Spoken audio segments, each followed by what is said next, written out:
नवरात्रे चल रहे हैं। माँ जगत जननी जगदम्बा से प्रार्थना करा करो कि तू मेरे घर में एक बार जरूर आना। माँ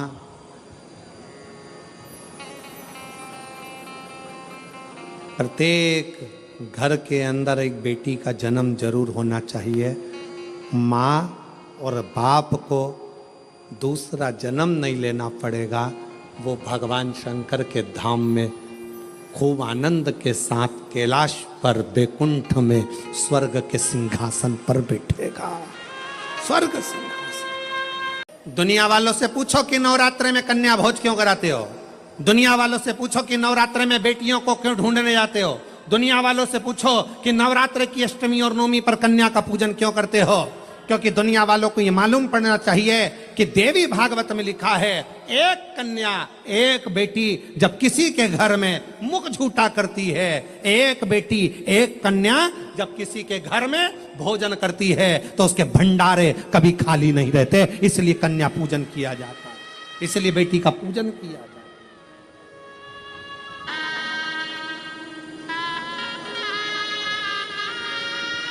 और आज के जमाने में लोग मंदिर में जाकर भगवान से कहते हैं, भगवान ओ भगवान हमारे घर में एक बेटा दे दो, एक बेटा। और बाजू में खड़ी हुई लक्ष्मी जी नारायण जी से बाजू में खसक के बोलती है, कितना मूर्ख है, बेटा मांग रहा है। और रोज मंदिर में आकर कहती लक्ष्मी दे दो। और बहू को चाहिए क्या, जम के बोलो बेटा। और रोज मांगती क्या है, बोलो लक्ष्मी। तो एक काम कर, बेटा दे दो, लक्ष्मी मत देना, लक्ष्मी मत देना। अब अपन भी देखें कि बेटे से काम चल जाए क्या। और मालूम पड़े बेटा हो गया 32 साल का, माँ के पूरे बाल सफेद उड़ गए, सफेद। उनसे पूछो काय का टेंशन, इसको कोई लक्ष्मी नहीं मिल रही है, इसकी शादी, इसको कोई मिल रही, इसकी शादी कर। लक्ष्मी जी से कहा आप जाओ ना, इसके घर में शादी करना है बेटे की। कोई लक्ष्मी, तो इसने मांगा ही था कि मेरे को बेटा दे दो, बेटा दे दो। लक्ष्मी नहीं मांगी थी, बेटा मांगा था। तो कोई तो इसके घर में शादी करेगा। तो कहाँ करेगी, आएगी।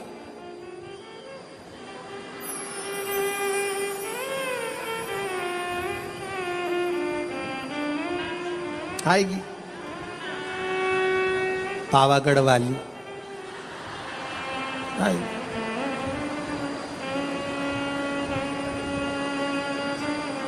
तुलजा आई, इसके घर में आई,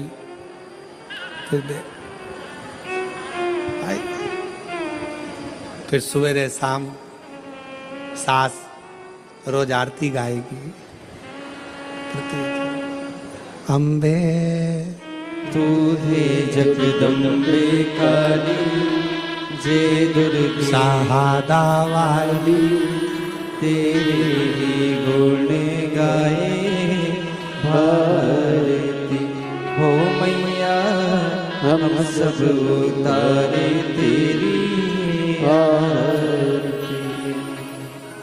तेरे घर के सास ससुर पे बीड़ पड़ गई है।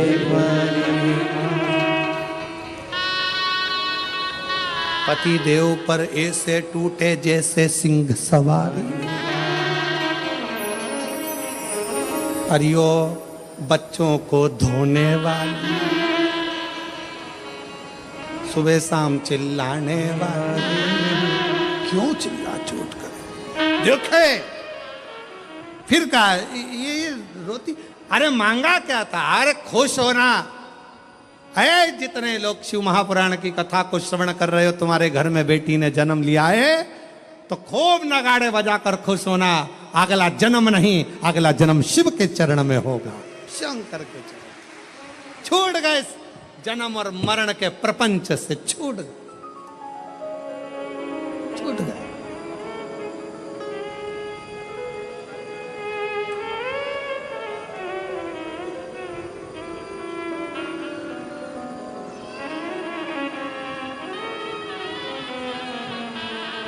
छूट गए। जन्म और मरण के प्रपंच से छुटकारा मिल गया। बेटी बेटी बेटी।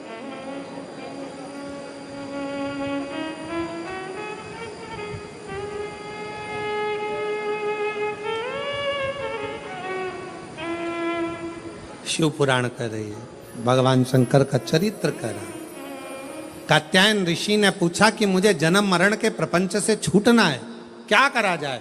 शंकर भगवान ने कहा तुम्हारे घर में अगर बेटी का जन्म होगा तुम जन्म और मृत्यु के प्रपंच से छूट जाओगे।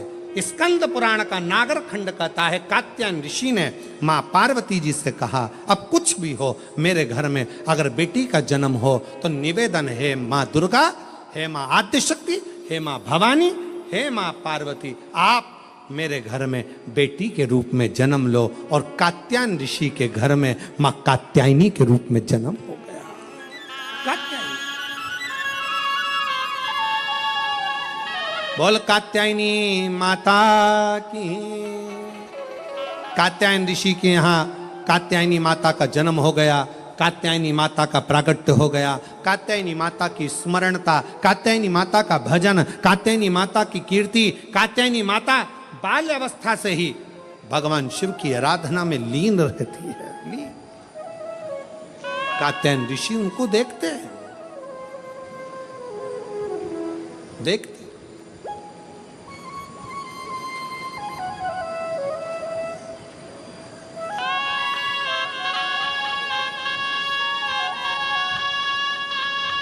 और जब कहते हैं महिषासुर का वध करने वाली भी वही कात्यायनी है, वही कात्यायनी।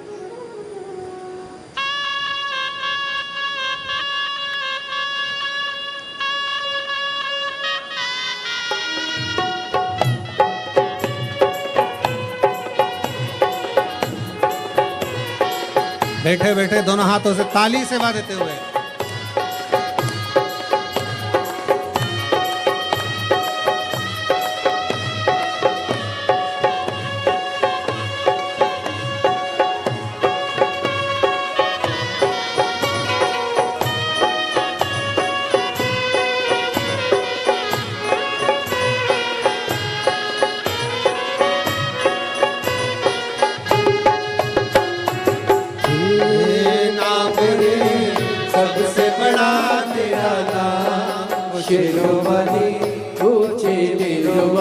बिगड़े बना दे काम नाम रे, नाम रे सबसे बड़ा तेरा नाम। ओ शेरों वाली दोनों हाथों से शेरों वाली बिगड़े बना दे मेरे काम नाम रे।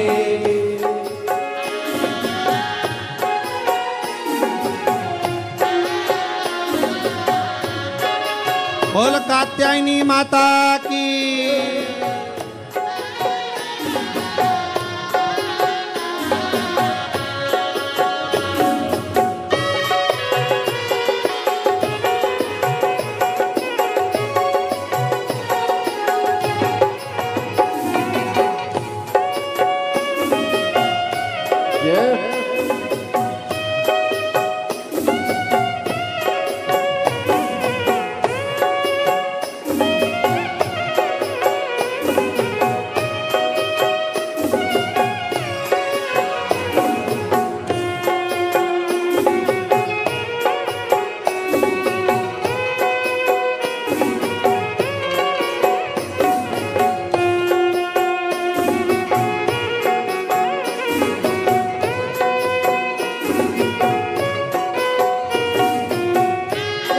कठिन पले ऐसी घड़ी है विपदा आने पड़ी है, तू ही दिखा बे रास्ता ये दुनिया रास्ता रोके खड़ी। मेरा जीवन बना एक संग्राम, ओ शेरों वाली ऊंचे डेरों वाली बिगड़े बना दे काम नाम रे, हे नाम रे सबसे बड़ा तेरा नाम। ओ शेरों वाली ऊंचे डेरों वाली बिगड़े बना दे काम नाम रे।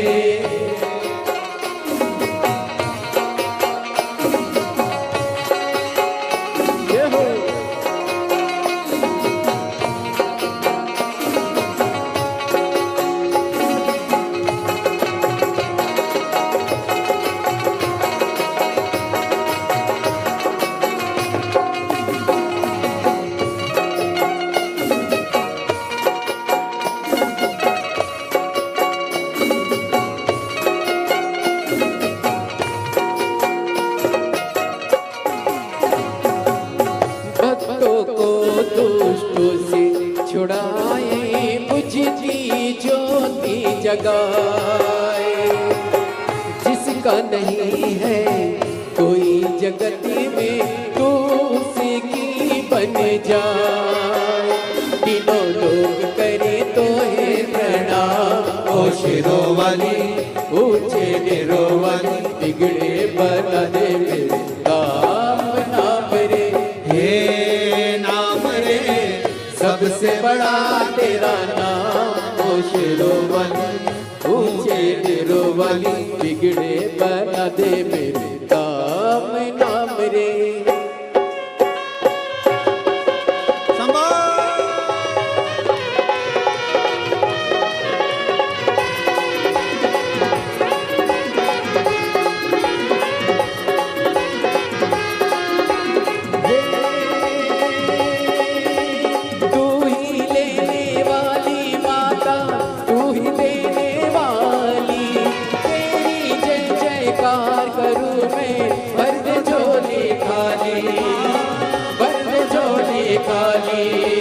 काम सफल हो मेरा दे सावरदा, तेरे बल से हो जाए निर्बल भी बलवान, मां निर्बल भी बलवान।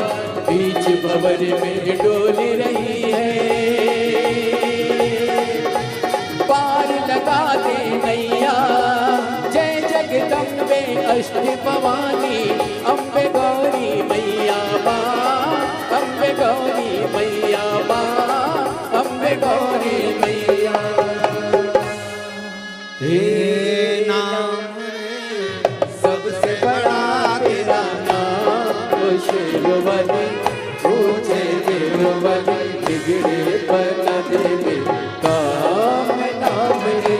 हे नाम रे सबसे बड़ा तेरा नाम, ओ शेरों वाली ऊंचे डेरों वाली, बिगड़े बना दे मेरे काम नाम रे।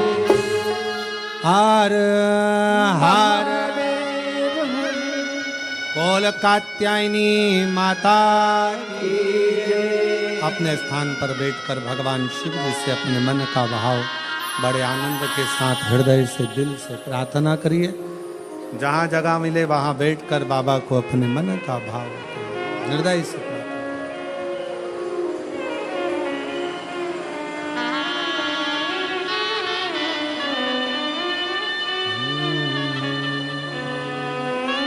सभी लोग साथ में बोलेंगे।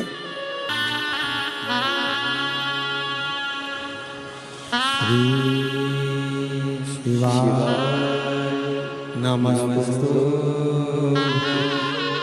श्री शिवाय नमस्तु, श्री शिवाय नमस्तु,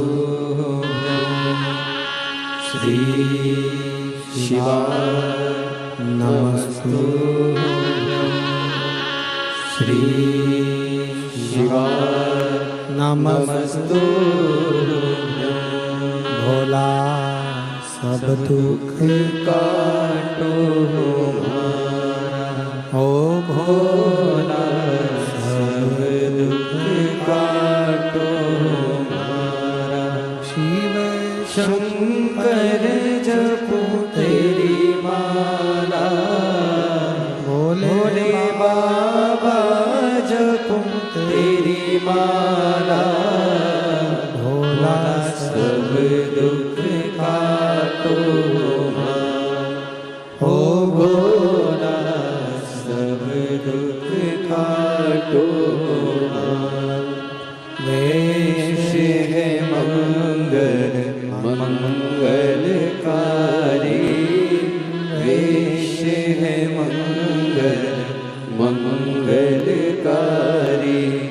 शमशान वासी हमारा, शमशान वासी हमारा, भोला सब दुख काटो हमारा, ओ भोला सब दुख काटो हमारा।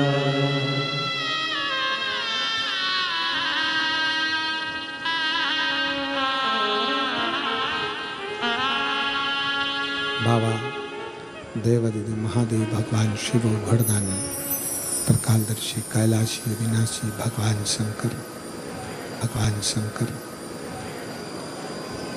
त्रिपुंडधारी त्रिलोकी के नाथ। स्कंद पुराण में नागर खंड में एक बड़ा सुंदर संवाद आता है।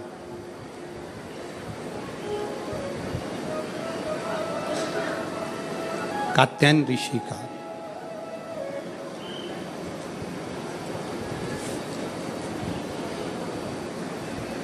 स्कंद पुराण के नागर खंड में कात्यायन ऋषि का चरित्र आता है कि कात्यायन ऋषि ने भगवान शिव और मां आद्य शक्ति की साधना करी।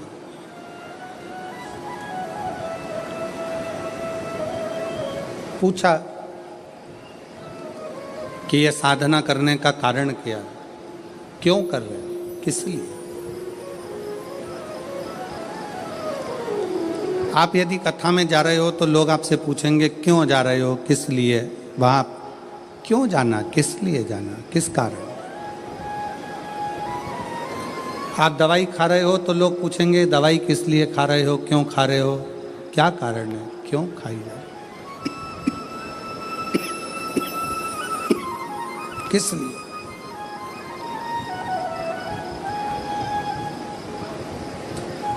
तो स्कंद पुराण का नागर खंड कहता है कि कात्यायन ऋषि भगवान शंकर की और मां आद्य शक्ति की आराधना कर रहे हैं। देव ऋषि नारद ने आकर पूछा कि कात्यायन जी आप क्यों आराधना कर रहे हो, किस लिए?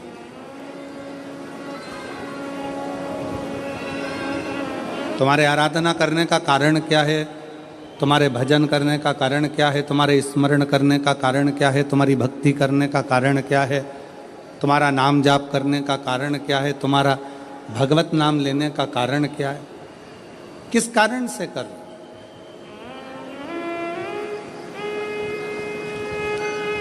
कात्यायन ऋषि बोले कि मैं बार बार जन्म ले रहा हूँ, फिर मर रहा हूँ, फिर जन्म ले रहा हूँ, फिर मर रहा हूँ, फिर मेरे प्राण छूट रहे हैं, फिर जन्म ले रहा हूँ।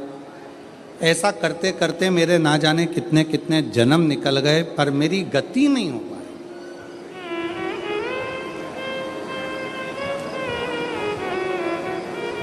कितने जन्म निकल गए, कितने। और मेरी शाहदा की जीजियों, मेरे शाहदा के जीजाओं, मेरी बेटियों बेटाओं, मेरी माताओं, मेरे भाई मेरी बहनों, मेरे सखा मेरे बांधव, एक बात बहुत सावधानी से स्मरण में लीजिएगा।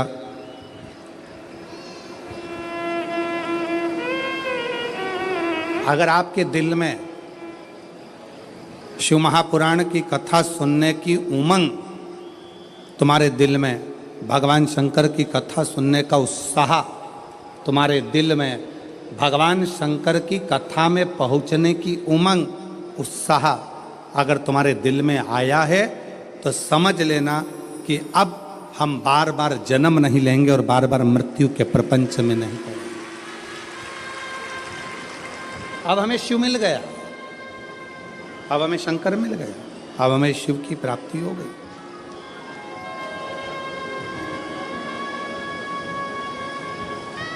प्यार किसको कहते हैं, प्रेम किसको कहते हैं?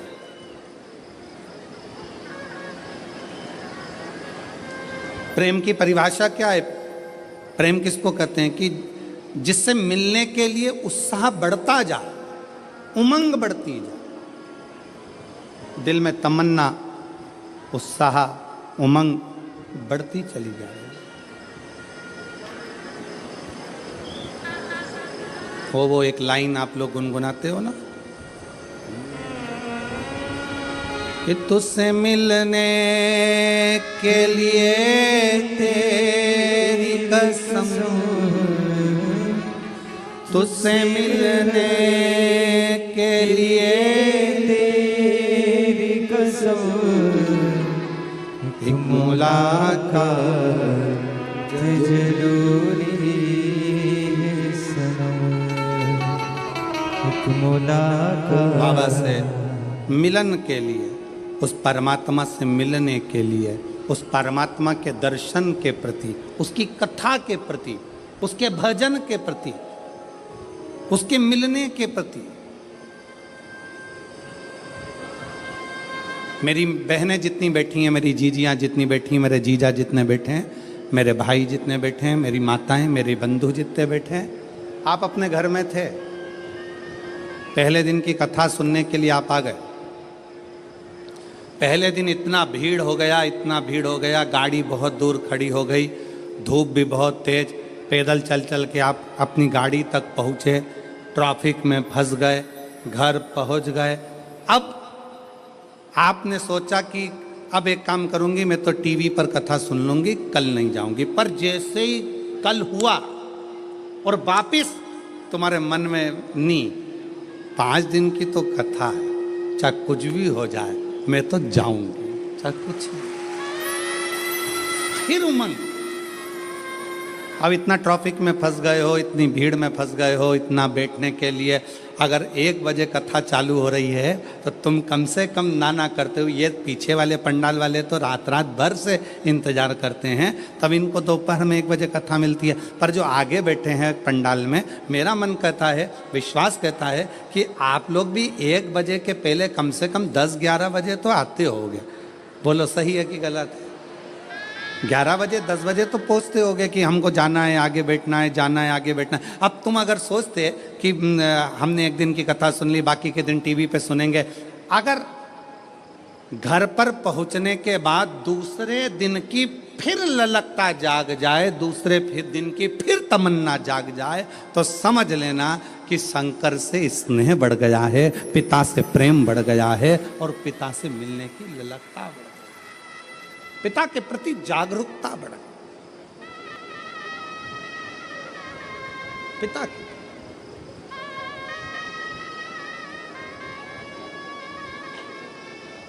उससे मिलन की आस बढ़ गई, उससे मिलन की।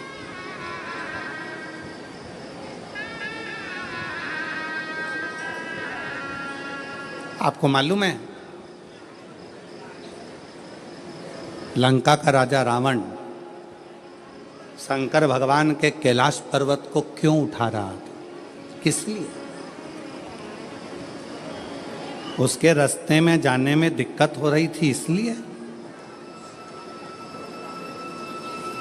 पुष्पक विमान पर बैठकर रावण जा रहा था और कैलाश के ऊपर से विमान उड़ नहीं पा रहा था, तो नीचे आकर खड़ा हो गया और गुस्से में उसने कैलाश पर्वत को उठाना प्रारंभ कर दिया।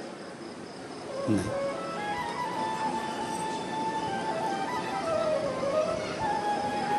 क्यों उठाना? रावण को क्या पड़ी थी जो कैलाश पर्वत को उठाने में लग गया? रावण को क्या पड़ी थी जो भगवान शंकर के शिवलिंग को लेकर लंका में जा रहा है और भगवान शिव के शिवलिंग में वजन बड़ा भूमि पर रखा, बाबा बैद्यनाथ के रूप में स्थापित हो गया? क्या पड़ी थी?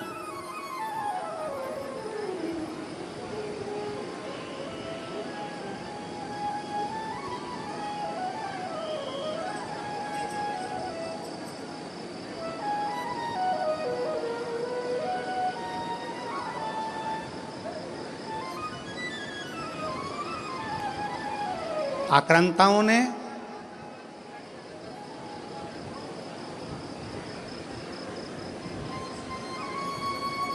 इन विधर्मियों ने सबसे ज्यादा अगर कोई मंदिर तोड़े हैं तो शंकर जी के तोड़े। आक्रांताओं ने, विधर्मियों ने सबसे ज्यादा आक्रमण अगर किसी मंदिरों में करा है तो वो शंकर जी के मंदिर पर करा, शिव मंदिर।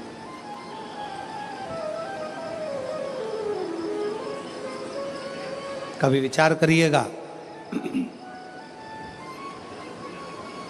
कभी स्मरण करिएगा आप, विचार करिएगा आप कि रावण में ऐसा क्या था कि रावण भगवान शंकर के कैलाश पर्वत को उठाने में लग गया, भगवान शंकर के शिवलिंग को ले जाने में लग गया। आखिर वो कैलाश पर्वत में, वो शिवलिंग में ऐसा क्या है जिसको वो उठाना चाहता है, जिसको वो उठा? क्या है?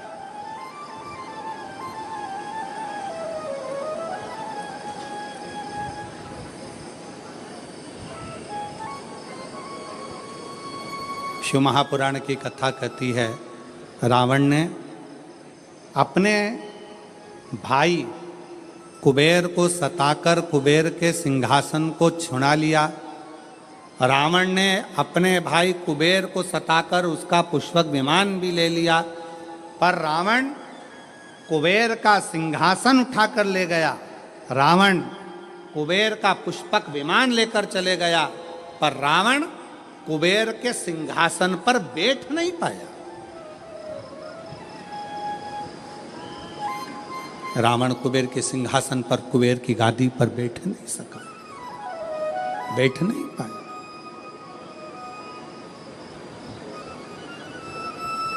देवर्षि नारद निकल कर जा रहे थे, लंकापति रावण को देखा, रावण से पूछा क्या कर रहे हो?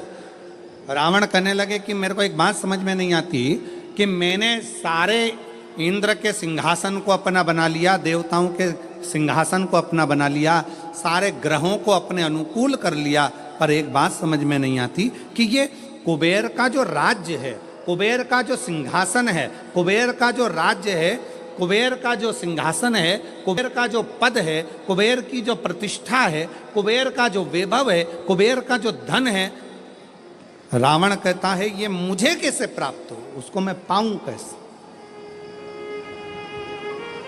वो मुझे मिले कैसे, वो मुझे प्राप्त कैसे हो?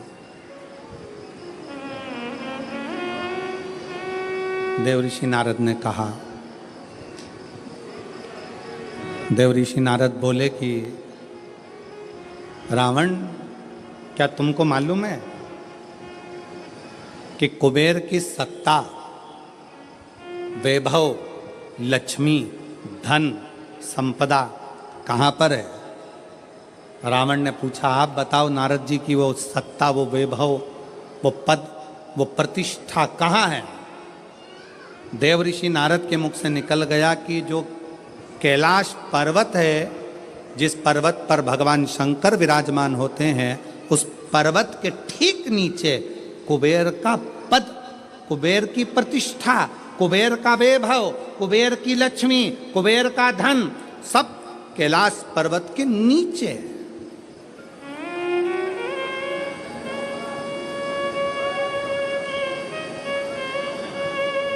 और एक बात बहुत सावधानी से स्मरण करिएगा, आप सबसे निवेदन है, जितने आस्था चैनल पर कथा सुन रहे हैं, जितने फेसबुक पर कथा सुन रहे हैं, जितने यूट्यूब पर कथा सुन रहे हैं, और जितने इस पवित्र प्रांगण के अंदर बैठकर कथा सुन रहे हैं, आप सबसे निवेदन करेंगे कि कुबेर का पद, कुबेर का वैभव, कुबेर की प्रतिष्ठा, कुबेर का धन, कुबेर की लक्ष्मी सारी की सारी कैलाश पर्वत के नीचे है, अर्थात शंकर भगवान के चरणों में, शंकर भगवान के नीचे ये सारा धन, वैभव, प्रतिष्ठा सब दबी पड़ी हुई है। इसलिए लंका का राजा रावण मालूम पड़ने पर कैलाश पर्वत को उठाने लगा कि इसके नीचे से मैं लक्ष्मी को, वैभव को, धन को छुड़ा लूंगा, खींच लूंगा।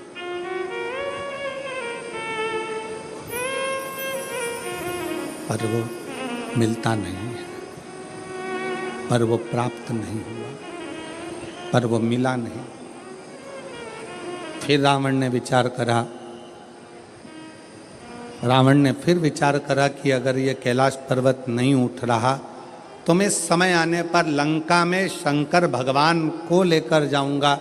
शिवलिंग लेकर जाने लगा तो भी वो शिवलिंग आखिरी में इतना बोझ हो गया, इतना वजन हो गया कि उसको भूमि पर रख दिया, ले जा नहीं सका। मेरी जीजियों, एक बात याद रखना, शंकर भगवान के चरणों में, भगवान शंकर के नीचे, भगवान शंकर के शिवलिंग के नीचे, भगवान शंकर के मंदिर में, शिवालय में, देवालय में, शिव महापुराण में, शंकर के चरणों में स्वयं वैभव, स्वयं लक्ष्मी, स्वयं धन, स्वयं प्रतिष्ठा सदा विराजमान रहती है। जब हम एक लोटा जल शंकर जी को चढ़ाते हैं, उस जल पर हाथ लगाकर थोड़ा सा जल उसमें से झेल कर लाते हैं, अपने घर के दरवाजे पर, दुकान पर, व्यापार पर, व्यवसाय पर, अपने वाहन पर जब हम वो जल छूटते हैं, उस जल को हम छिड़कते हैं, तो ये मान कर चलना कि आज नहीं तो कल एक ना एक दिन ऐसा आएगा कि भगवान के नीचे की चरण की वो लक्ष्मी तुम्हारे घर में प्रवेश जरूर करेगी और एक दिन तुम धनपति वैभवपति बनोगे। बनोगे। और शंभु शरण पड़ी मांगू घड़ी रे घड़ी दुख काटो दया करी न दर्शन आपो। शंभु शरण पड़ी मांगू घड़ी दुख काटो दया करी दर्शन आपो। शिव जी को एक लोटा जल चढ़ाना मतलब अपने दुख को समाप्त करना और सुख की राह खोल देना, ये शिव महापुराण की कथा कहती है। एक लोटा जल हमारे दुख को समाप्त करता है और सुख का मार्ग खोल देता है।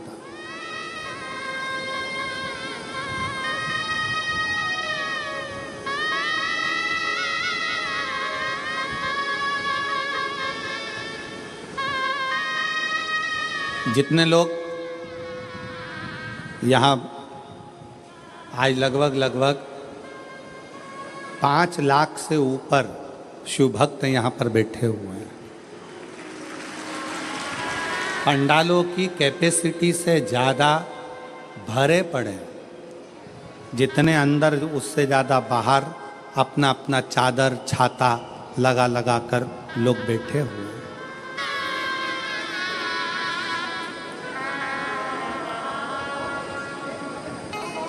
खाली ना जाता कोई दर से तुम्हारे, खाली ना जाता कोई दर से तुम्हारे। मैं खड़ी हूँ नदी पावे फसा, अपने हृदय से लगा लो गिरा जा रहा हो, उठा लो भोले अपने दर से अब तो न टालो, गिरी जा रही हो, उठा लो भोले अपने दर से अब तो न टालो, गिरा जा रहा हो, उठा लो। अगर भगवान भोलेनाथ नहीं देते तो यहाँ कौन आता, कौन आता? कृपा की ना होती जो आदत तुम्हारी, तो सुनी ही रहती अदालत तुम्हारी। जो गरीबों के दिल में जगह तुम ना पाते, तो किस दिल में होती इबादत तुम्हारी। ये तुम्हारी ही कृपा है, तुम्हारी।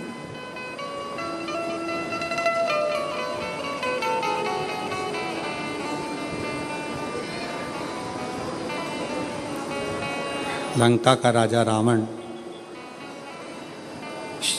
कैलाश पर्वत को उठा रहा है। क्यों? उसको मालूम है कि इसके नीचे कुबेर का वैभव, कुबेर की सत्ता, कुबेर का आनंद, कुबेर की लक्ष्मी इसी के नीचे है। उठा रहा।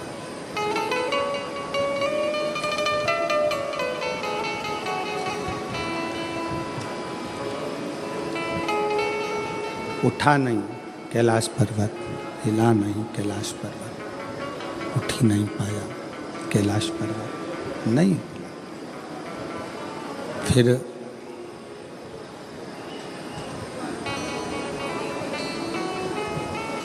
हार गया। जब नहीं उठा, हाथ दब गया, हार गया।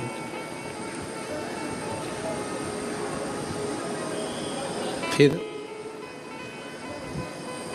शिवलिंग को ले जाने की तैयारी करी, वो शिवलिंग भी नहीं उठा, वो शिवलिंग भी ले जा नहीं सका। वो शंकर भगवान का शिवलिंग भी ले जा नहीं पाए।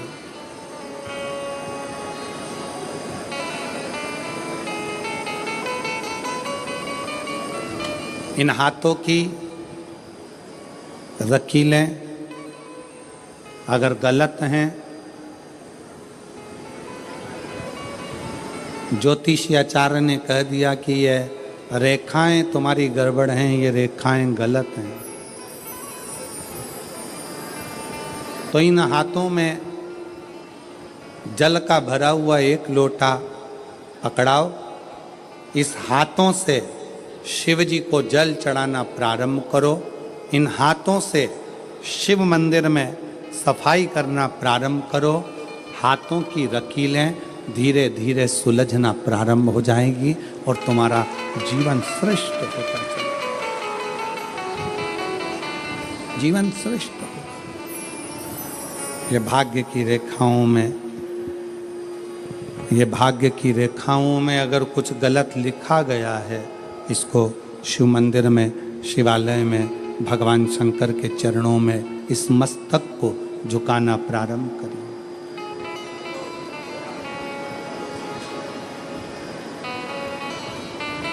सुलझना प्रारंभ।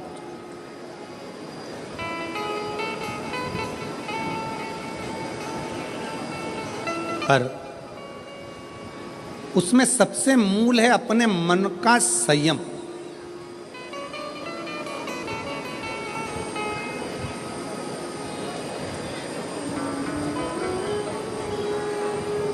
अपने मन का संयम।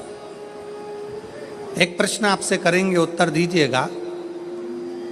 एक तरफ शैतान है, राक्षस है, और दूसरी तरफ समुद्र है। आपसे कहा जाए कि इन दोनों में से एक को चुन लीजिए। एक तरफ समुद्र है, दूसरी तरफ राक्षस शैतान है। आप क्या चुनोगे? उत्तर दो। एक तरफ समुद्र है, एक तरफ राक्षस है, शैतान है। वो उधर से बढ़ रहा है, समुद्र की लहरें इधर से बढ़ रही है। आप दोनों में से क्या चुनना पसंद करोगे? क्योंकि इधर भी मरना है, उधर भी मरना है।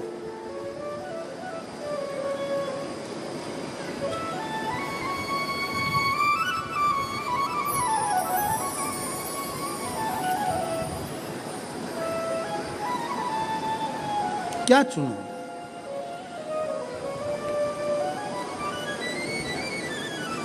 तो हो सकता है आप में से आधे लोग कहें कि हम समुद्र को चुन लेंगे, कोई कहे हम राक्षस को, शैतान को चुन लेंगे।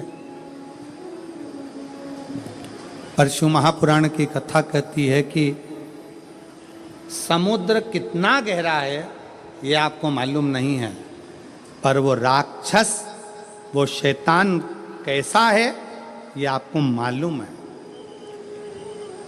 तो प्रयास करना कि वो राक्षस को चुनना श्रेष्ठ है कि कम से कम ये राक्षस है, ये हमको मालूम है, इसको कैसे डील करना है ये हमको मालूम है, ये कैसे इसको संभालना है ये हमको मालूम है।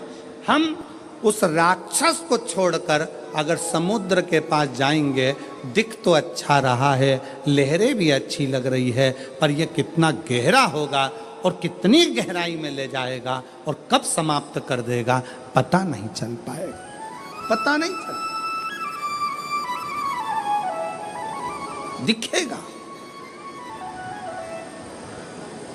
शंकर भगवान के शिवलिंग के नीचे का स्थान कुबेर का होता है, शंकर भगवान के कैलाश के नीचे का स्थान कुबेर की लक्ष्मी का होता है।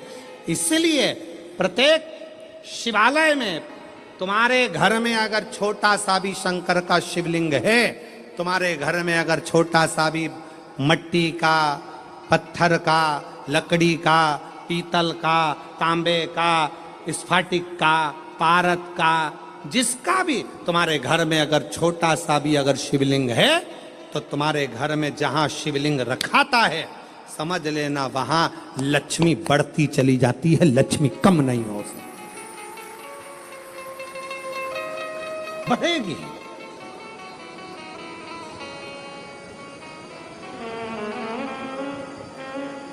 बस दो चीजों का स्मरण रखिए, एक अपने खानदान का, दूसरे अपने खान पान का।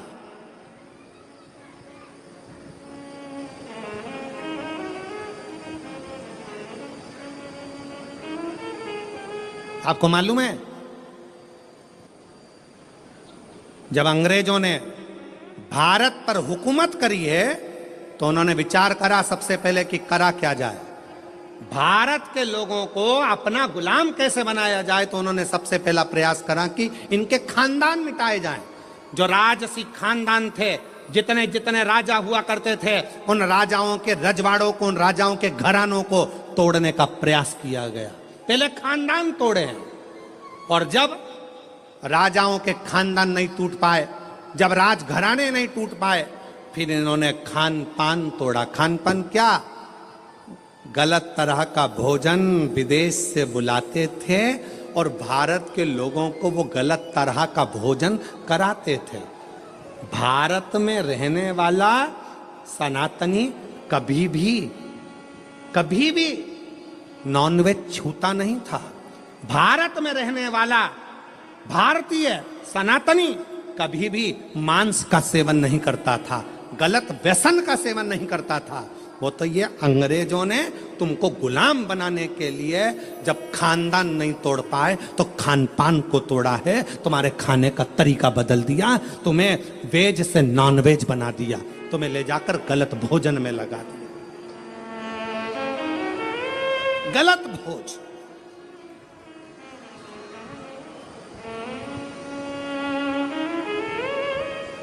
क्यों इतनी बीमारियां पनप रही हैं? इतनी बीमारियां होने का कारण क्या है? और देखो, प्रकृति अपना रंग दिखाती है।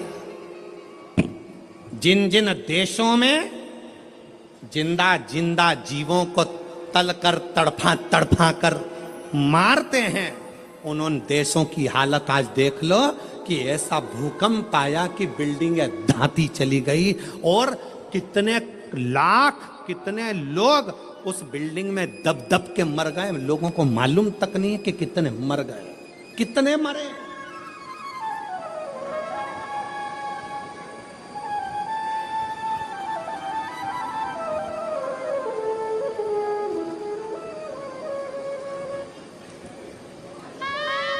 कितने। इसलिए निवेदन है, थोड़ा सा अपने आप को सुधारने का प्रयास करिए, थोड़ा सा, ज्यादा नहीं, थोड़ा सा।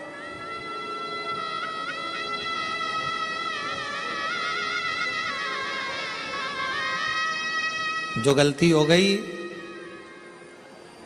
अभी तक जो गलती कर ली, उस गलती को अब छोड़ने का प्रयास करो। मदिरा के नशे में हो, मदिरा छोड़ने का प्रयास करो। गलत भोजन के चक्कर में हो, छोड़ने का प्रयास करो।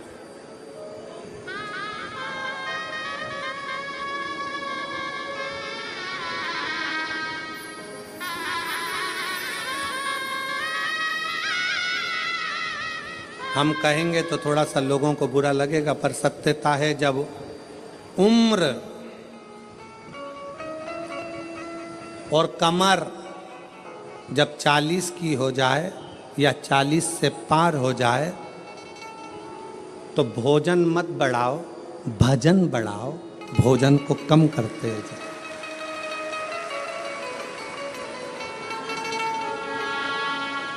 जम के बोलो जरा, क्या?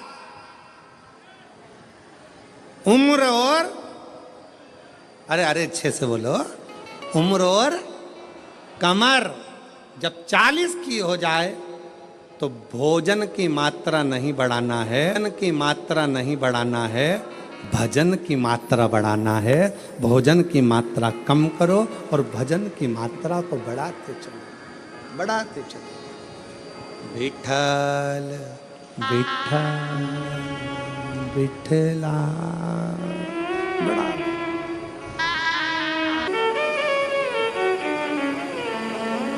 इसलिए भाव से, दिल से, कब से खड़े हैं झोली बसा, क्यों ना सुने तू मेरी पुकार। कब से खड़े हैं झोली बसा, क्यों ना सुने तू मेरी पुकार। मुझे तेरा ही सहारा है मेरे भोले बाबा। भगवान शंकर की कथा कह रही है, शिव महापुराण वर्णन कर रही है।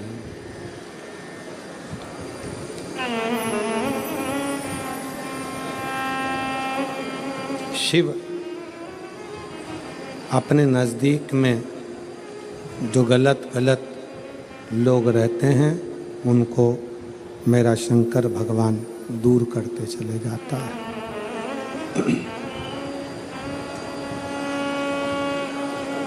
कात्यायन ऋषि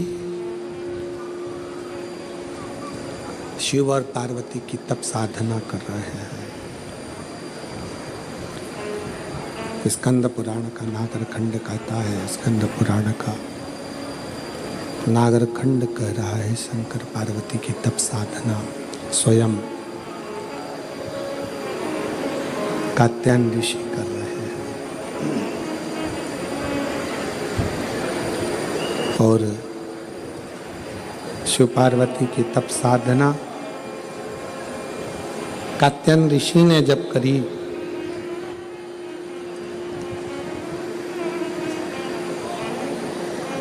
माता पार्वती और भगवान शंकर दोनों ने कात्यायन ऋषि को दर्शन दिया।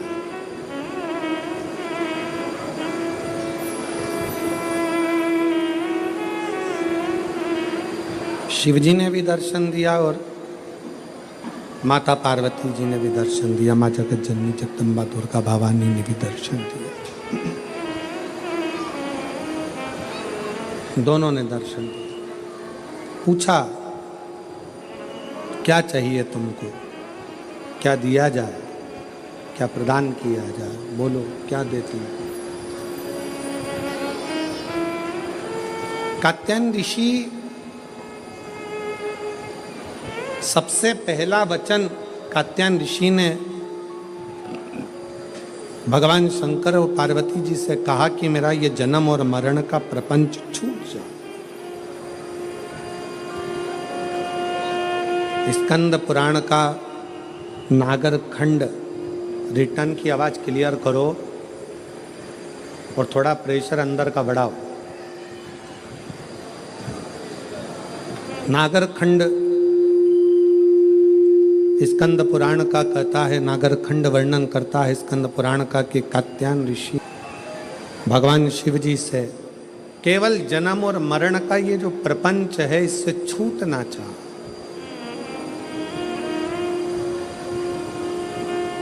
इससे मुक्ति कैसे मिले? इस जन्म और मरण के प्रपंच से हम छूट कैसे जाए? जन्म और मरण के इस प्रपंच से हमारा छुटकारा कैसे हो, इससे छूटे कैसे? कहा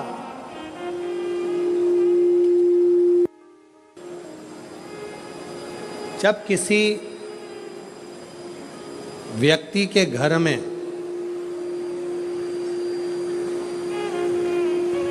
एक बेटी का जन्म होता है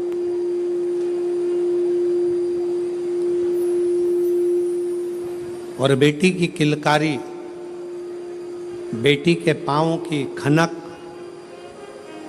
बेटी के किलकारी पाँव की खनक,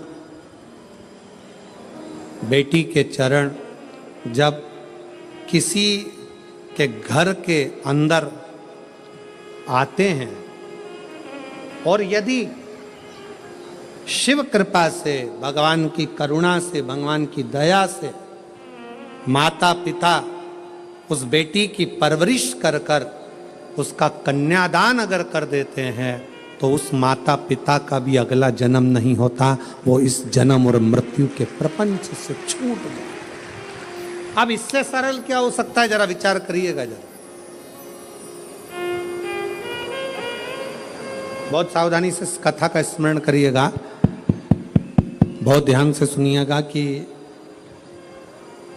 बड़े बड़े तपस्वी तप करने जा रहे हैं, साधना वाले साधना करने जा रहे हैं, उपासना वाले उपासना करने जा रहे हैं, व्रत वालों ने व्रत रखा, साधना वालों ने साधना करी, तपस्या वालों ने तपस्या करी, और कंदराओं में बैठकर कोई संत बन गया, कोई साधु बन गया, कोई तपस्वी बन गया, कोई साधक बन गया, कोई उपासक बन गया। किस लिए? कि हम जन्म और मरण के प्रपंच से छूट जाएं।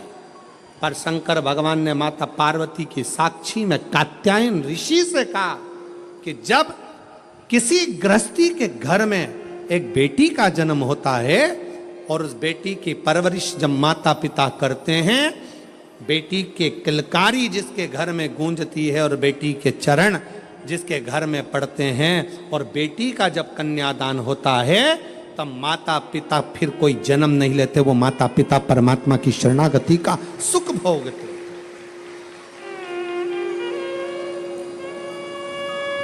अब इसमें सबसे ज्यादा जरूरी चीज कौन सी है?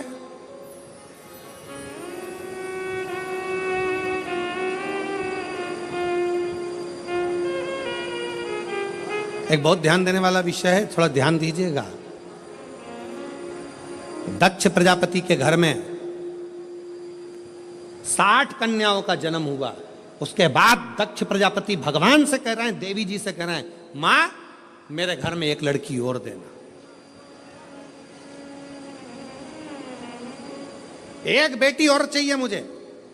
मां जगत जननी दुर्गा कहती है कि तेरे घर में बेटी कहां से आएगी, मैं खुद तेरे घर में बेटी बनकर जन्म लूंगी। सती आई।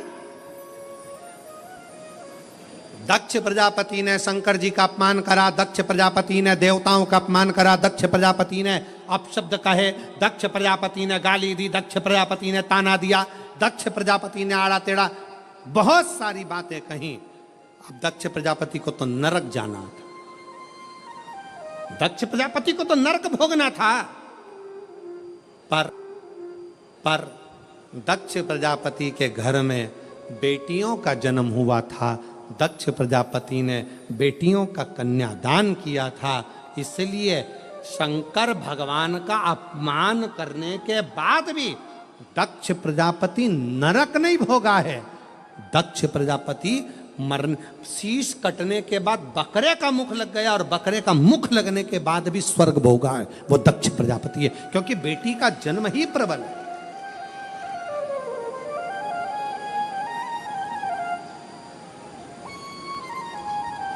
महाराज, सुखी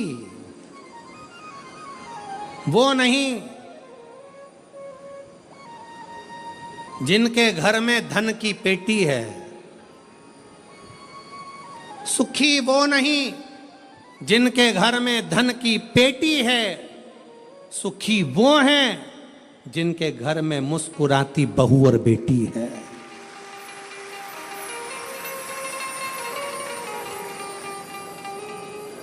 जिनके घर की बहुओं के चेहरे पर प्रसन्नता हो, जिनके घर की बेटियों के चेहरे पर मुस्कुराहट हो, समझ लेना कि उस घर में भले धन ना हो, पर वो शंकर की कृपा उसके घर में सदा बनी हुई है, सदा।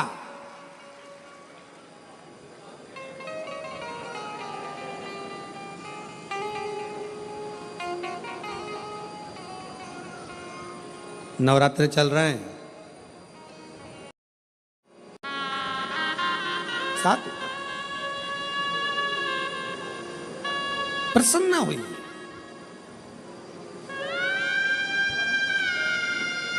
बेटे के जन्म पर जितने नगाड़े बजवाते हो उससे दुगना नगाड़ा बेटी के जन्म पर बजवाना।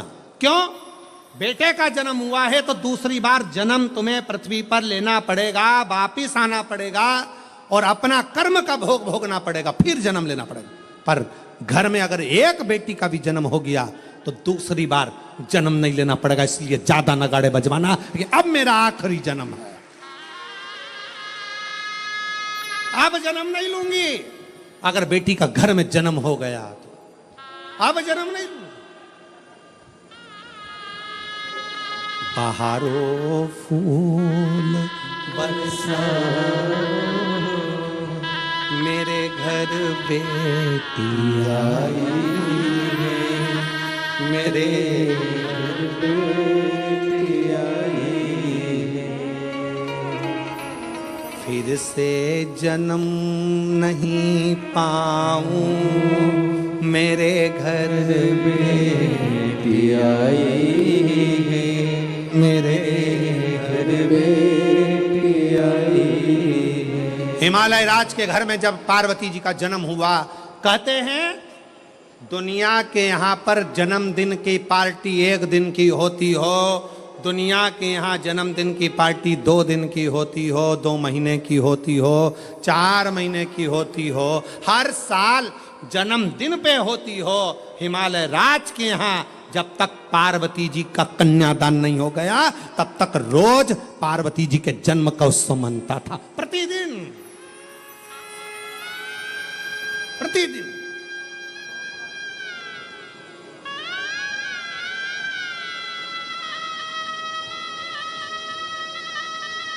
पार्वती जी के जन्म का उत्सव रोज मनता था हिमालय राज के घर, रोज।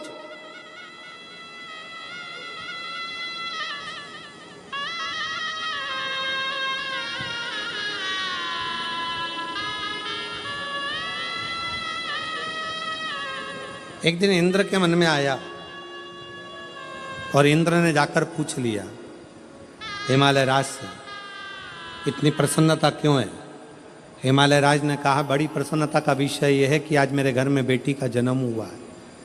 तो बेटी तो तुम्हारी 7 वर्ष की हो गई, जन्मदिन तो जब जन्म हुआ था तब मनाना था, तुम तो रोज जन्मदिन मनाते हो बेटी का, रोज जन्मदिन, प्रतिदिन। हिमालय राज ने कहा, शास्त्र कहता है एक बेटी जब घर में, रसोई घर में एक बेटी जब अपने घर के अंदर बैठकर भोजन करती है तो कहते हैं 1000 अश्वमेध यज्ञ का फल उसे प्रतिदिन प्राप्त होता रहता है, प्रतिदिन। अरे दुनिया वालों से पूछो कि नवरात्रि में कन्या भोज क्यों कराते हो, दुनिया वालों से पूछो कि नवरात्रि में बेटियों को क्यों ढूंढने जाते हो, दुनिया वालों से पूछो कि नवरात्रि की अष्टमी और नवमी पर कन्या का पूजन क्यों करते हो। क्योंकि दुनिया वालों को ये मालूम पड़ना चाहिए कि देवी भागवत में लिखा है, एक कन्या एक बेटी जब किसी के घर में मुख झूठा करती है, एक बेटी एक कन्या जब किसी के घर में भोजन करती है तो उसके भंडारे कभी खाली नहीं रहते। इसलिए कन्या पूजन किया जाता है, इसलिए बेटी का पूजन किया जाता है।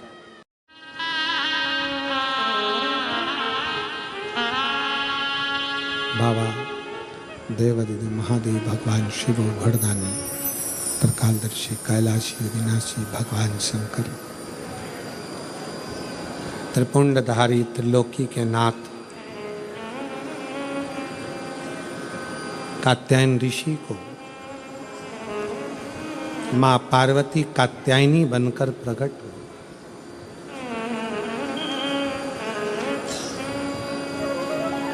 बहुत सारे सूत्र माता कात्यायनी ने संसार सागर के लोगों को दिए हैं, बहुत से। अपन सारे सूत्रों की बात तो नहीं करेंगे, पर 2 सूत्र माता कात्यायनी ने जो दिए हैं उसका स्मरण करें।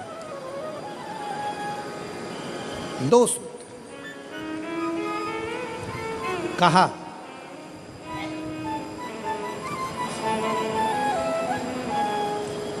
माता कात्यायनी ने कहा, कात्यायन बाबा से, पिताजी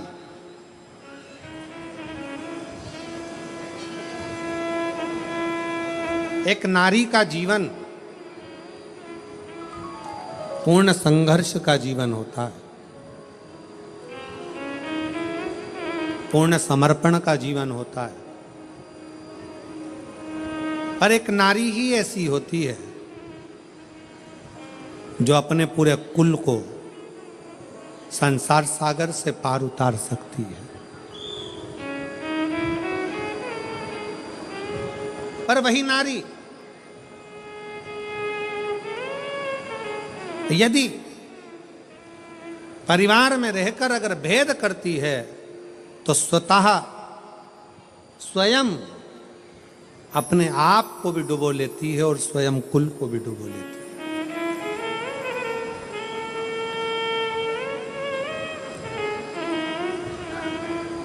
ध्यान देना, तुम्हारे घर में अगर 4 बहुएं हैं, 5 बहुएं हैं, 3 बहुएं हैं, 2 बहुएं हैं, 6 बहुएं हैं, सास का सबसे बड़ा कर्तव्य होना चाहिए कि इन बहुओं में कोई भेद नहीं होना चाहिए।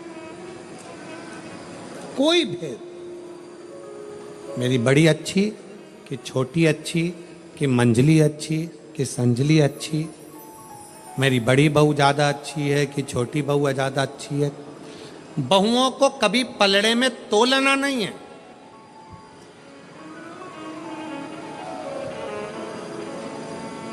जिस घर की सास बहुओं को पलड़े में तोल लेती है कि मेरी ये अच्छी है कि ये बुरी है कि ये अच्छी कि वो बुरी, उस सास का बुढ़ापा आखिरी में रोते रोते निकलता है। कभी मत तो 4 बहुएं चारों अच्छी हैं, 3 बहुएं तीनों अच्छी हैं, 5 बहू पांचों अच्छी हैं, 2 बहू दोनों अच्छी हैं, कभी ना तो। आपकी दृष्टि में रखो, मेरी बड़ी बहू मुझे सम्मान दे रही है, छोटी बहू सम्मान दे रही है, मंजली बहू सम्मान दे रही है, आपकी दृष्टि में हो। पर जनमानस के सामने ये बात कभी ना आए, किसी रिश्तेदार के सामने ये बात ना आए कि मेरी बड़ी अच्छी कि छोटी अच्छी, कि बड़ी बुरी कि छोटी बुरी, कि कौन कैसा, ये भेद कभी मां के मन में ना। और दूसरा सूत्र मां कात्यायनी का अपने अंदर उतारिएगा। दूसरा सूत्र भी बड़ा प्रबल है। मां कात्यायनी अपने पिता कात्यायन जी से कहती हैं, पिताजी एक लड़की अपने 2 कुल को तारती है, एक मायके का दूसरा ससुराल का। पर एक लड़की के लिए सबसे बड़ी जरूरत की उसकी बुद्धि में ये चित्त में होना चाहिए कि जितना चिंता वो अपने मायके की करती है उससे 1.5 गुनी ज्यादा चिंता उसको अपने ससुराल की भी होना चाहिए। जितनी चिंता वो अपने ससुराल की करे उतनी मायके की करे, मायके की और ससुराल की करे। पर मायके से विवाह होने के बाद 1.5 चिंता ससुराल की। मां कात्यायनी कात्यायन ऋषि से कहती हैं, पिताजी जब एक लड़की, उसका जीवन कोरा है, उसकी चित्तवृत्ति कोरी है, कभी वो अपनी सास से नहीं मिली, कभी वो अपने ससुर से नहीं मिली, कभी अपने पति से नहीं मिली, कभी अपने देवर जेठ से नहीं मिली, उसका जीवन कोरा रहता है। कात्यायन ऋषि से कात्यायनी जी कर रही हैं, उसका जीवन कोरा है। उस कोरे जीवन में उस कन्या को, उस स्त्री को, उस नारी को चाहिए कि पिता से जितना स्नेह हो उससे 1.5 स्नेह उसके ससुर से हो, भाई से जितना स्नेह हो उससे 1.5 स्नेह उसके देवर और जेठ से हो, जितना स्नेह अपनी सगी बहन से है उससे 1.5 स्नेह देवरानी और जिठानी से हो, और जितना स्नेह मेरे अपने मायके से है उससे 1.5 स्नेह अपने ससुराल से हो। उसकी चित्तवृत्ति। आज परिवार टूट रहे हैं। कात्यायनी माता की लोग पूजन जरूर करते हैं पर कात्यायनी माता के विचारों को अपने अंदर नहीं रखते। अदालत में जितने केस प्रॉपर्टी के नहीं हैं, अदालत में जितने केस कत्ल के नहीं हैं, अदालत में जितने केस कोई फालतू नहीं है। उससे 4 गुना ज़्यादा केस आज अदालत में केवल तलाक के हैं कि तलाक लेना है। कारण क्या है? उसका कारण केवल एक है कि आप दोनों को सम लेकर नहीं चल पा रहे हो। मायके की प्रियता ऐसी बढ़ती है कि ससुराल बुरा लगने लगता है।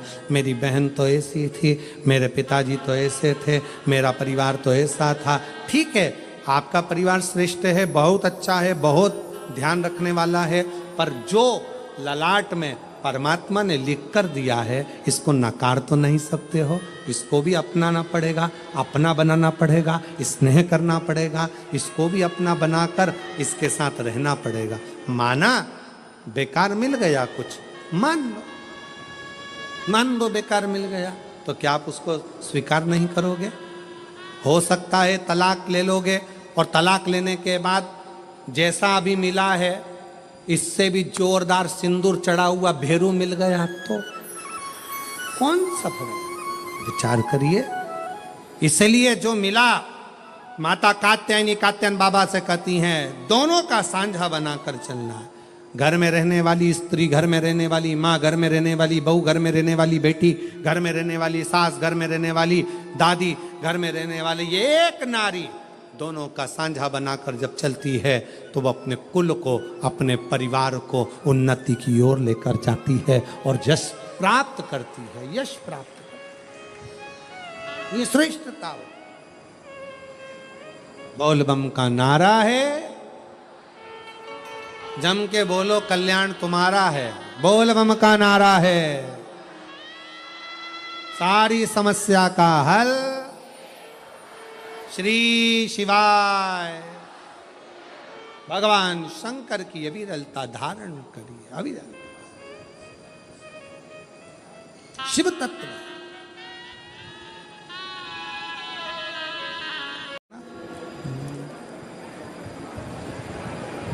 भागवत में ढूंढा तुझे, रामायण में भागवत में ढूंढा तुझे, रामायण में पाया तुझे। शिव पुराण के पन्नों में, शिव पुराण के पन्नों में महादेव का ठिकाना है। शिव पुराण के पन्नों पे महादेव का ठिकाना है। उसको ढूंढा, जगत में ढूंढा, जगत में।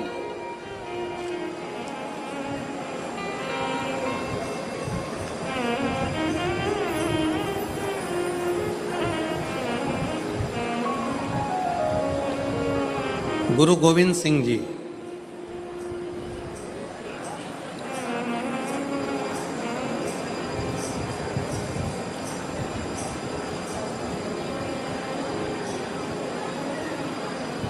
जिनसे पूछा गया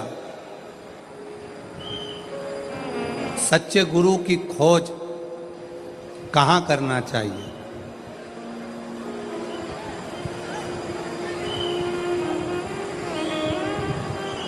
गुरु गोविंद सिंह जी से पूछा गया ईश्वर की खोज कहाँ करना चाहिए, सच्चे गुरु की खोज कहाँ करना चाहिए, तो गुरु गोविंद सिंह जी ने कहा अगर सच्चे ईश्वर की खोज करना है, सच्चे गुरु की खोज करना है,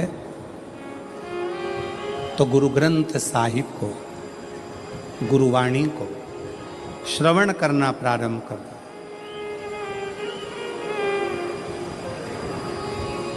गुरुवाणी को, गुरु ग्रंथ साहिब को श्रवण करना प्रारंभ कर दो। उसमें सच्चा गुरु भी मिलेगा, सच्चा ईश्वर भी मिलेगा। उसी तरह गुरु गोविंद सिंह जी ने जैसे कहा कि अपने शास्त्रों का अध्ययन करोगे, पढ़ोगे, वेदों को, शास्त्रों को, पुराणों का जब अध्ययन करोगे तो वो ईश्वर भी मिलेगा और कोई सच्चा गुरु भी मिलेगा। ईश्वर भी मिलेगा, सच्चा गुरु।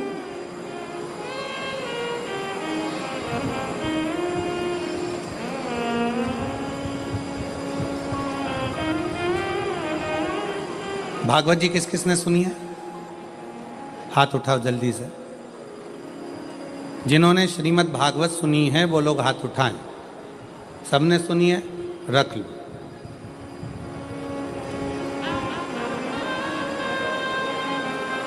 रख लो।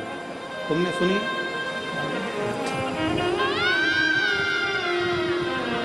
सब सुने।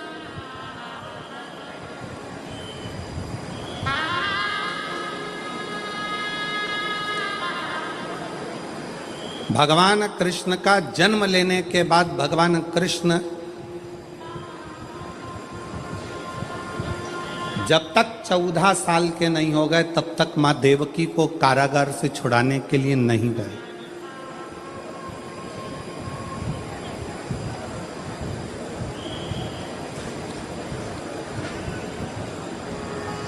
गए नहीं। कितने वर्ष के हो गए थे भगवान कृष्ण? जम के बोलो जरा। 14 वर्ष।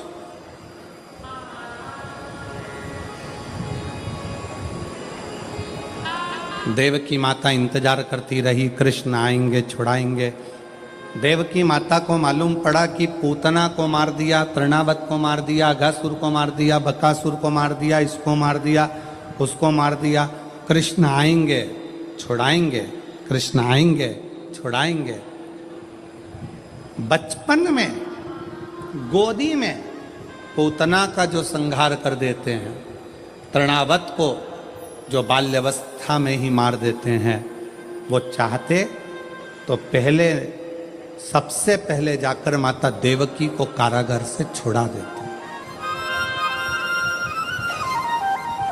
छुड़ाया क्या? 1 साल के हो गए, 6 महीने के हो गए, 4 महीने के हो गए, 8 साल के हो गए, 5 साल के हो गए, छुड़ाने गए क्या माता देवकी को? जम के बोलो जरा। नहीं।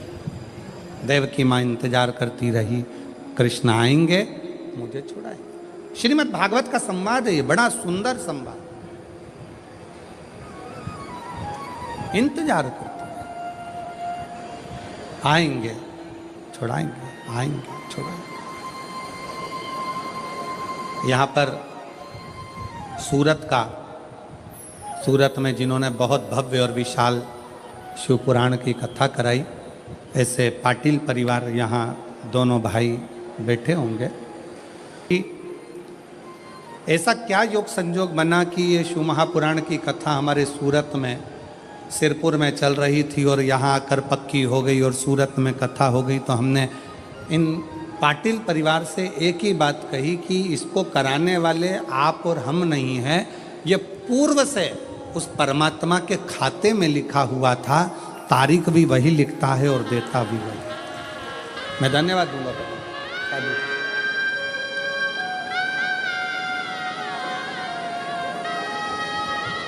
शाहदा वाले इतने दिनों से इंतजार कर रहे थे। विधायक श्री राजेश दादा पांडवी जी को यहाँ भगवान ने योग बनाया और पांडवी जी को यहाँ पर भगवान ने ऐसा योग बनाया कि उनको विधायक यहाँ से चुनवाया। ये योग किसने बनाया? उस शंकर ने। और चुनवाकर यहाँ का विधायक बनाकर फिर भोलेनाथ ने आज्ञा करी कि अब तू इस क्षेत्र में शिव पुराण की कथा करवा, क्योंकि ये क्षेत्र कोई साधारण नहीं है। शहादा की भूमि एक ऐसी भूमि है जिसके आसपास में प्राचीन प्राचीन शिवालय बसे हुए हैं। माँ ताप्ती जहाँ बह रही हो, जहाँ शंकर अलमस्त होकर रह रहा हो, जहाँ प्रकाशा जैसा गांव बसा हो, जिस प्रकाशा में प्राचीन प्राचीन शिव तत्व विराजमान हो, उस शहादा का तुम आनंद लेकर ये शिव तत्व को विराजमान। पर नवरात्रि में कथा है तो अनुष्ठान भी बहुत रहते हैं, जप करना रहता है, पाठ करना रहता है, पूजन का क्रम रहता है। इस कारणवश ज़्यादा मिलना भी नहीं होता। और जहाँ रहते हैं, अभी तो हम अग्रवाल जी के यहाँ रुके हैं, और मैं साधुवाद अग्रवाल जी को भी दूंगा, जो बहुत उनके परिवार का एक भी बच्चा, हम जिस कक्ष में रुके हैं उस कक्ष के बाहर भी अग्रवाल जी का कोई परिवार का व्यक्ति ऊपर आकर खड़ा तक नहीं हुआ, क्योंकि उनको आशीष जी ने, ललित जी ने कह दिया था कि नवरात्रि चल रहे हैं तो गुरु जी के जाप ज़्यादा रहते हैं, अनुष्ठान ज़्यादा रहते हैं। तो मैं अग्रवाल जी को भी इसके लिए धन्यवाद दूंगा कि आपने हमें पूर्ण अनुष्ठान करने का मौका दिया और भजन करने का मौका दिया, उसके लिए साथ। कल कथा में आपको कहा था कि उम्र 40 की हो जाए और कमर 40 की हो जाए तो भोजन की मात्रा कम कर कर भजन की मात्रा को बढ़ा लो। हमारी भी 40 हो चुकी है।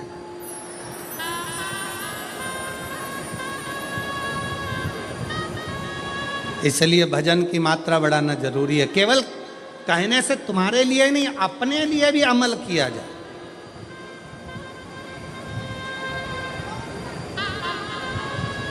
एक वक्ता का सबसे बड़ा क्रम वो होता है कि वक्ता जितनी बात बोले ना वो अपने व्यवहार में भी ले।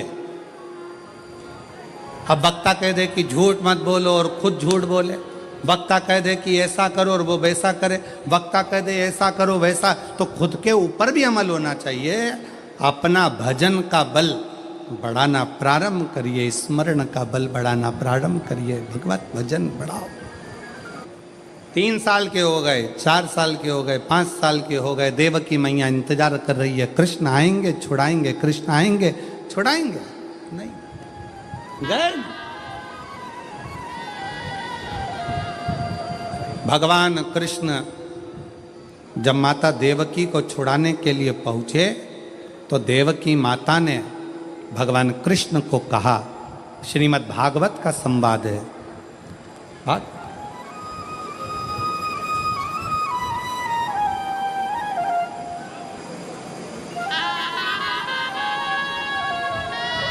श्रीमद् भागवत में 7 करोड़ 39 लाख शब्द हैं। 7 करोड़ 39 लाख शब्द में से ये जो शब्द हैं श्रीमद् भागवत के, वो शब्द हमारे जीवन को एक अलग से बल देते हैं, अलग से बल देते हैं।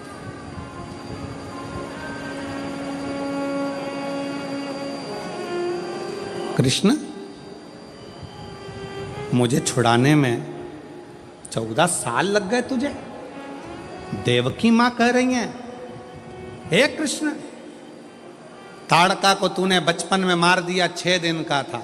तृणावत को मार दिया, 8 दिन का था, और मुझे छुड़ाने में तुझे 14 साल लग गए। तू आज आ रहा है मुझे छुड़ाने के लिए? 14 साल के बाद क्या तुझे देवकी मां की याद नहीं आई?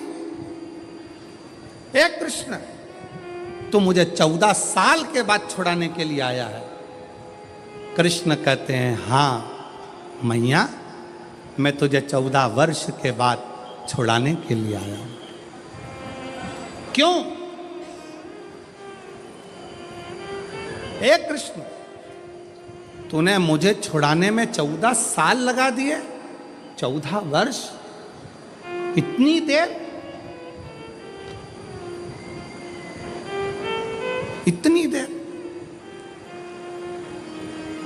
कन्हैया ने कहा, मैया इसमें मेरा कोई दोष नहीं। कन्हैया बोले देवकी माता से, इसमें मेरा कोई दोष नहीं है मैया, इसमें दोष है तेरा। मैया तू पूर्व जन्म में कैकई थी और तूने मुझे 14 साल के लिए वन भेजा था, इसलिए 14 साल तुझे यहां रहना पड़ा। ये दोष मेरा नहीं है। श्रीमद् भागवत कहती है ये दोष कन्हैया कहते हैं देवकी मैया से, ये मेरा नहीं है, ये मैया तेरा दोष है। 14 साल तूने मुझे वन भेजा था, इसलिए तू भी 14 साल मुझसे मिलने के लिए तरसती रही। कन्हैया एक बात बता, मुझे छुड़ाने में तुझे 14 साल लग गए और 14 साल तू यशोदा की गोद में खेलता रहा, 14 साल तू यशोदा की गोद में बैठकर भोजन करता रहा, 14 साल तू यशोदा के आंगन में डोलता रहा।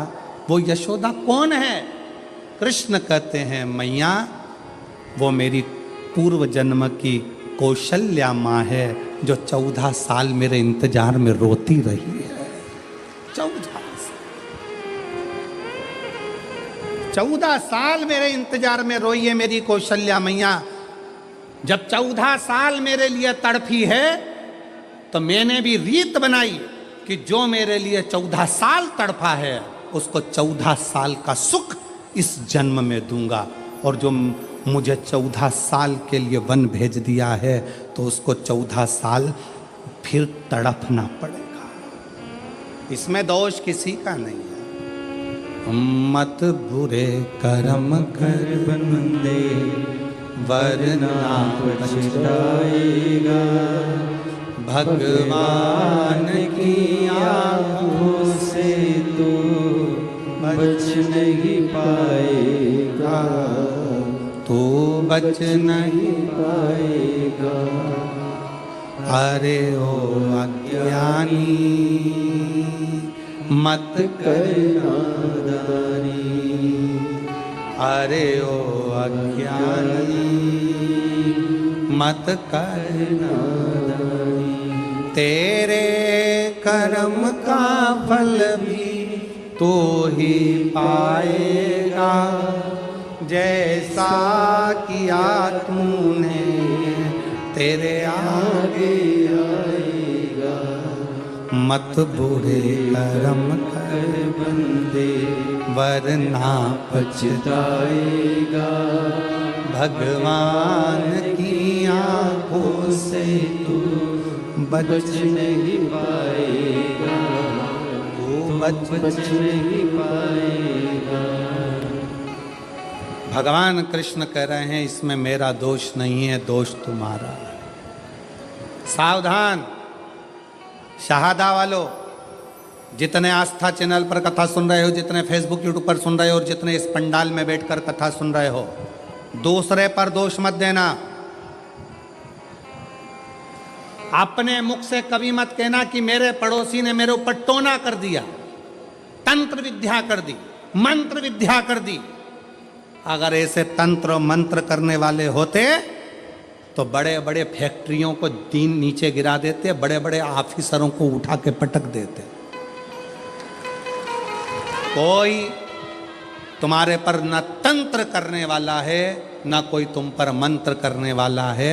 कर्म के बल पर हमको भोगना पड़ता है अपना। एक सास कह देती है अपनी भाषा में, ना जाने मेरी बहू मायके गई थी और मायके से ना जाने ऐसा क्या करा के लाई कि मेरे छोरा को उसने अपने काबू में ले लिया।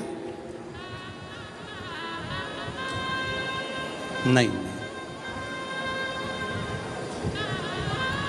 अगर विद्या कराने वाली बहू होती ना तो तेरे छोरे से भी अच्छे छोरे और थे, उनको काबू में कर लेते।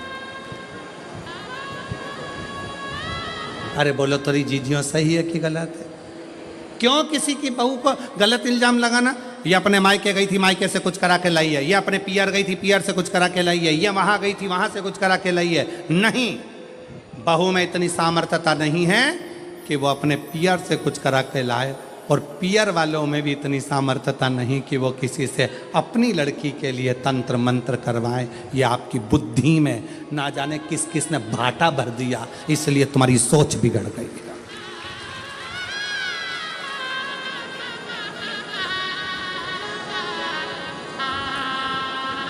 फिर कहा, फिर कहीं पहुंच गई महाराज जी के पास। महाराज जी बताओ, मेरी बहू बहुत क्रोध करती है, इतना चिड़चिड़ करती है, इसको थोड़ा डाउन करो ना, डाउन।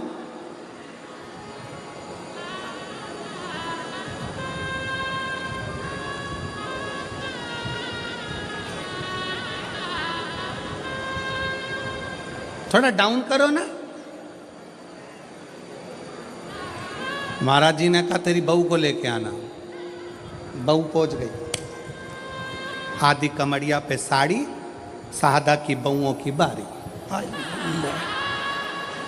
अब बोल तो जरा। अब बहू ने जाके जैसे ही प्रणाम करा, दंडवत करा, साष्टांग करा, महाराज जी से बहुत अच्छे से बात करी। बात कर कर बहू चली गई। सास फिर आई, महाराज जी देखा मेरी बहू को? इतने में महाराज जी बोले कितनी संस्कारी थे।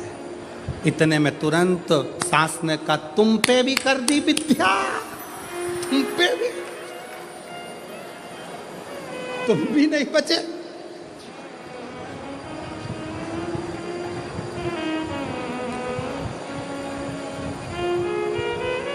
अरे भाई, बहुओं की तीव्रता देखकर सास को प्रसन्नता होना चाहिए।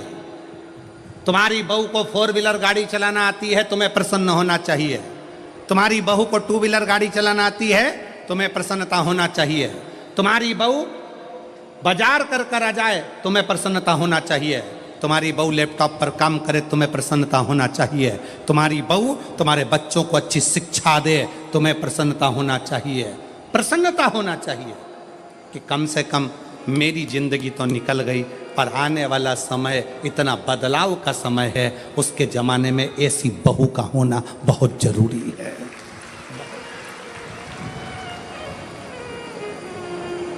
आपसे भी कहेंगे, जितने आस्था चैनल पर कथा सुन रहे हैं, जितने फेसबुक पर कथा सुन रहे हैं, जितने यूट्यूब पर सुन रहे हैं और जितने शहादा की भूमि पर कथा सुन रहे हैं, अपनी बेटी को परी मत बनाना, अपनी बेटी को तितली मत बनाना, अपनी बेटी को मधुमक्खी बनाना कि उड़े भी और डंक मारकर मुंह सुझा भी दे।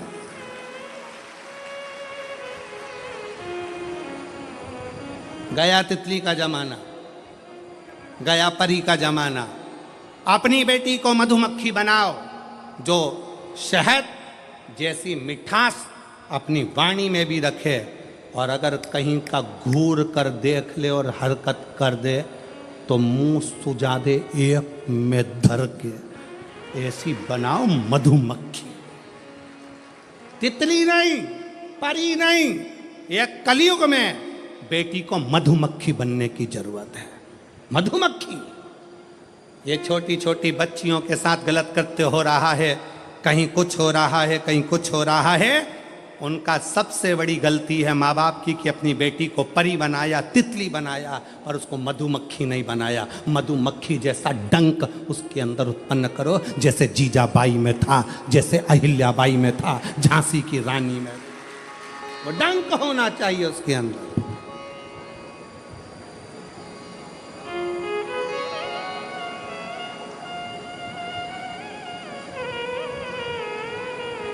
जागरूक हो। बहुएं आगे बढ़कर काम करे तो प्रसन्न हो। बहू को 4 व्हीलर आए प्रसन्न हो, बहू को 2 व्हीलर आए प्रसन्न हो। क्यों? बेटा दुकान पर होगा, बेटा सर्विस में होगा, और सास को एकदम सीने में दर्द हो गया, कौन लेकर जाएगा? तुरंत बहू, मम्मी चिंता मत करना, मैं बैठी हूं। इतने में सास सोचेगी तेरे चक्कर में तो अटैक आया, अब तेरे चक्कर में मैं बैठी हूं, तुम चिंता मत करो, और तुम्हें जल्दी जाने नहीं दूंगी। जैसे सावित्री अपने सत्यवान को ले आई थी, कलयुग की बहू अगर प्रबल है तो अपनी सास को हॉस्पिटल से फिर घर लेकर आ जाती है।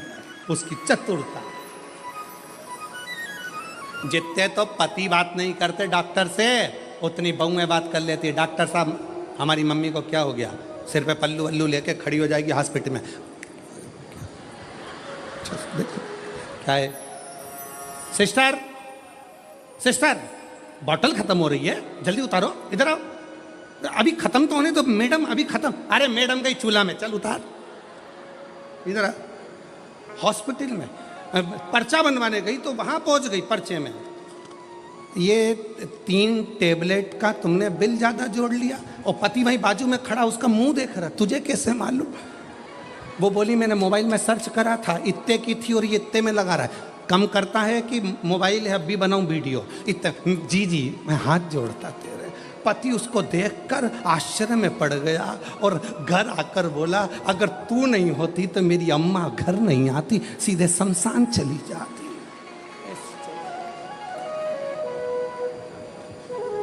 अरे गया जमाना, पुराना जमाना था कि लड़कियों को पर्दे में और कैद में रखा जाए, तुम मत चली जाना, तुम मत बढ़ जाना, तुम मत बढ़ जाना, तुम मत बढ़ जाना, तुम मत बढ़ जाना। और आज का ज़माना बेटियों की अग्रणता का।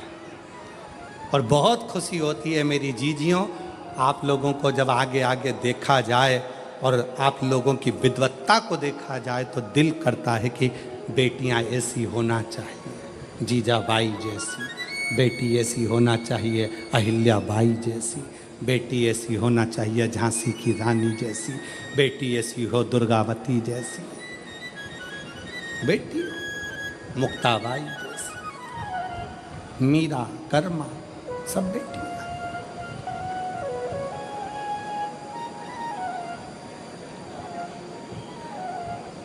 अगली बार कथा करने आऊंगा तो कथा में एक भी सास नहीं आएगी, एक भी नहीं। पर मेरी जीजियों, जितनी मेरी बुजुर्ग माताएं बैठी हैं, भले आप कहो कि बहू के लिए गुरुजी ने बोला है, पर सत्यता अपने हृदय पर हाथ रख कर देखना। आपका जीवन तो निकल गया, पर आने वाली जो पीढ़ी है ना, आने वाला जो समय है ना, इतना विचित्र समय है कि उसको साधना बहुत कठिन है। ये जितने क्राइम हो रहे हैं, जितने क्राइम भारत में हो रहे हैं, इस क्राइम को प्रशासन कभी नहीं रोक सकता, इस क्राइम को सरकार कभी नहीं रोक सकती। दबाव बनाएगी, डराएगी, पर क्राइम नहीं रोक सकती। क्राइम को रोकना आपकी और हमारी जवाबदारी है। जब हम अपने बच्चों को अच्छा संस्कार देंगे, अपने बच्चों को बचपन में ही हाथ में गीता पकड़ा देंगे, तो वो बच्चा अदालत में गीता पर हाथ नहीं रखेगा। अपना कर्म है कि अपने बच्चों को संस्कार दे। अदालत में बच्चा गीता पर हाथ कौन रखता है? जो बचपन में गीता का अध्ययन नहीं करा हो, जिसने कभी शिवपुराण नहीं सुनी, जिसने कभी संस्कार नहीं लिया, जिसने अपने माता पिता का कहना नहीं माना, जो अपने माता पिता के अनुकूल नहीं चला, वो बच्चे अदालत में खड़े होकर गीता पर हाथ रखते हैं। मैं कसम खाकर कहता हूं कि मैंने ऐसा नहीं करा। उसे गीता पर हाथ रखना पड़ता है। और जिसने अपने माँ बाप के संस्कार लिए हैं, जिसने माता पिता के संस्कारों पर पला है, माता पिता ने जिसको संस्कार दिए हैं, वो बच्चा बचपन में गीता का अध्ययन कर लेता है, शिव पुराण सुन लेता है, भागवत सुन लेता है, रामायण सुन लेता है। वो बच्चा अपने गुरु का, अपने माता पिता का, अपने बड़ों का आदर करना जानता है, तो उसको गीता पर हाथ रखने की जरूरत नहीं पड़ती। अपने बच्चों को बाल्य अवस्था से जब अच्छा संस्कार देंगे तो ये क्राइम बढ़ नहीं सकता। क्राइम क्यों बढ़ रहा है? क्योंकि हम संस्कार नहीं दे पा रहे।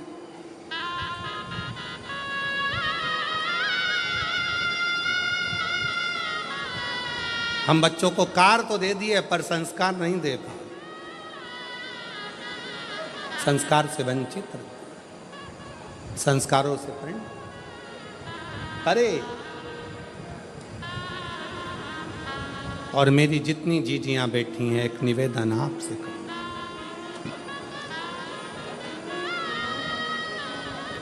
बड़ा विचित्र है, बहुत ध्यान देना।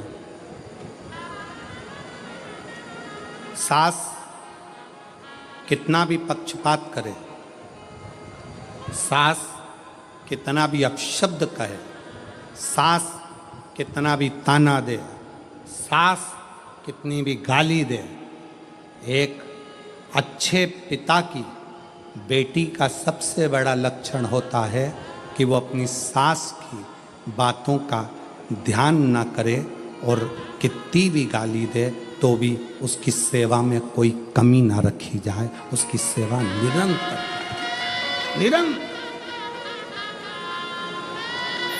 क्या होता है? अग्नि पुराण को पढ़िएगा जरा। अग्नि पुराण के मां संध्या के तात्विक बल की कथा को पढ़िएगा। अग्नि पुराण कहती है जब एक बहू सास कितनी भी गाली दे, अपशब्द कहे, ताना दे, आड़ा टेढ़ा बोले, पर बहू अपनी सास की तो भी सेवा करती है, पलट कर जवाब नहीं देती, उसका सम्मान करती है, तो वो बहू मरते दम तक किसी दरवाजे के धक्के नहीं खाती है। उस बहू की झोली कभी खाली नहीं रहती है और उसका भंडार कभी खाली नहीं रहता। मिलता है, प्राप्त होता है। बोलने दो। अब शिव तुम्हारे करीब में आ रहे हैं। दूसरा संकेत भगवान शंकर देते हैं। शिव महापुराण की कथा सुनने वालों को पहला संकेत शिव जी ने दिया, अगर शंकर सपने में आए समझ लेना शिव जल्दी मिलने वाले हैं। दूसरा संकेत, जिस शिवलिंग की तुम घर में पूजन करते हो, जिस शिवलिंग के मंदिर में पूजन करते हो, मान लो वो शिवलिंग कभी तुमको उसमें शंकर का प्रतिबिंब दिखने लगे, कभी तुम्हें ऐसा लगे कि कोई मुझे झांक रहा है, कभी तुम्हें ऐसे लगे कि मंदिर में और कोई भी है, तुम्हें कभी लगने लगे कि ये शंकर का शिवलिंग हिल रहा है, कभी तुम्हें लगे तुम्हारे घर में रखा हुआ शंकर का शिवलिंग कोई मनुष्य की आकृति जैसा दिख रहा है, कभी तुमने लगने लगे कि जिस मंदिर में मैं जाती हूँ वहाँ का शंकर का शिवलिंग ऐसा लग रहा है कि मंदिर में और भी लोग बैठे हैं। तुम मंदिर से निकल रही थी, पीछे से कोई की आवाज़ आई, तुमने पलट कर देखा कोई नहीं, तुम्हें लगने लगे, समझ लेना कि तुमने शिव पुराण की दूसरी परीक्षा पास कर ली। शंकर तुम्हारे करीब में आने चालू, शिव तुम्हारे करीब में आ रहे हैं, करीब। और शिव महापुराण की तीसरी परीक्षा, शंकर संकेत देते हैं, मिलन का संकेत। पहला संकेत स्वप्न, दूसरा संकेत अपने इष्ट मूर्ति का हलचल, और तीसरा संकेत जब आप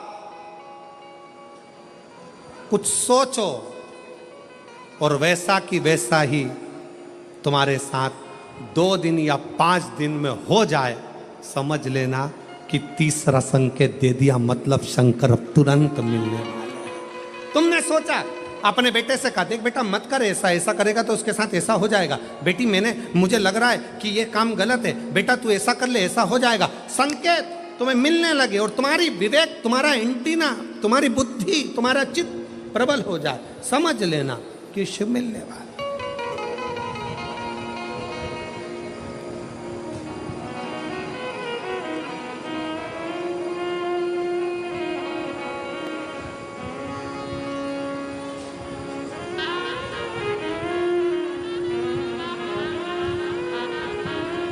संकेत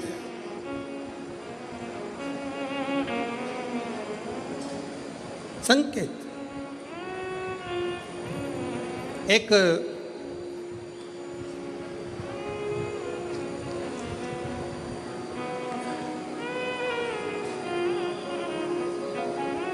संकेत शिव तीसरे नंबर का संकेत भगवान शंकर देते हैं। जब आप शंकर के मंदिर में जाकर बैठो या अपने पूजन के स्थल पर जाकर बैठो और शंकर जी से आप बात कर रहे हो और उसका जवाब शिव देना प्रारंभ कर दें, संकेत में देना चालू कर दे, समझ लो शिव मिलने वाला। चौथा संकेत, अब चतुर्थ नंबर का संकेत, और ये संकेत नहीं, ये शिव का मिलना है।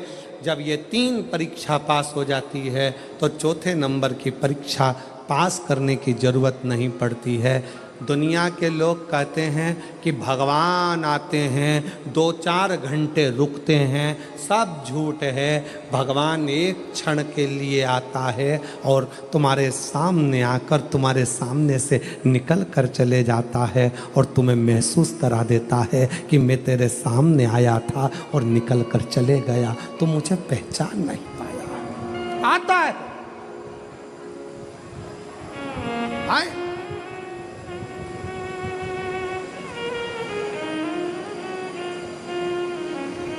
पांच दिन की शिव पुराण चल रही है,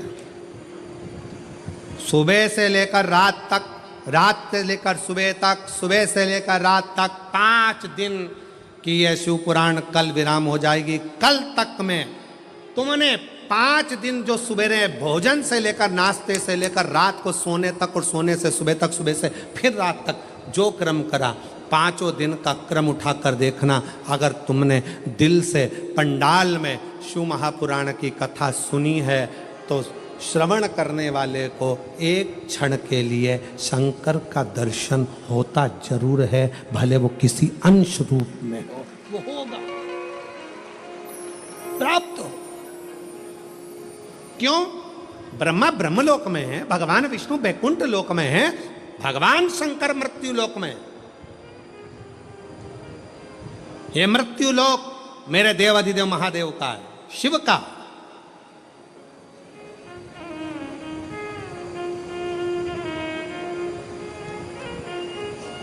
ये शंकर का है। और जब ये शिव का लोक है, शंकर का लोक है, तो जब हम हृदय से जब भगवान शिव को पुकारते हैं तो एक क्षण के लिए शिव आता जरूर है। श्री शिवाय नमस्तु, श्री शिवाय नमस्तुभ्यं, श्री शिवाय नमस्तुभ्यं, श्री शिवाय नमस्तुभ्यं, श्री शिवाय नमस्तुभ्यं, श्री शिवाय नमस्तुभ्यं, श्री शिवाय नमस्तुभ्यं, श्री शिवाय नमस्तुभ्यं। आप जपो उसको, भजो उसको, स्मरण करते रहो उसको। चित्तवृत्ति में वही समाहित हो, वही।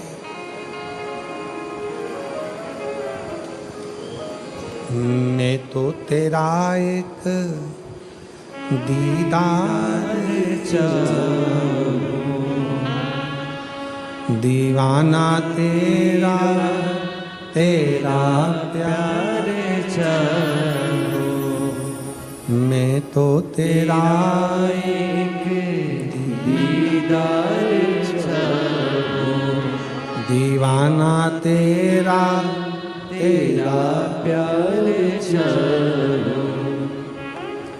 ओ डमरू वाले रे, ओ काशी वाले रे, ओ डमरू वाले रे, ओ काशी वाले रे, अब तो हो जा मेहरबान, ओ काशी वाले रे, अब तो हो जा मेहरबान, ओ काशी वाले रे, मेरा दिल तुझ पे कुर्बान, ओ डमरू वाले रे, मेरा दिल तुझ पे कुर्बान, ओ काशी वाले रे, मेरा दिल तुझ पे कुर्बान, ओ डमरू वाले रे, मेरा दिल तुझ पे कुर्बान, ओ डमरू वाले रे, ओ काशी वाले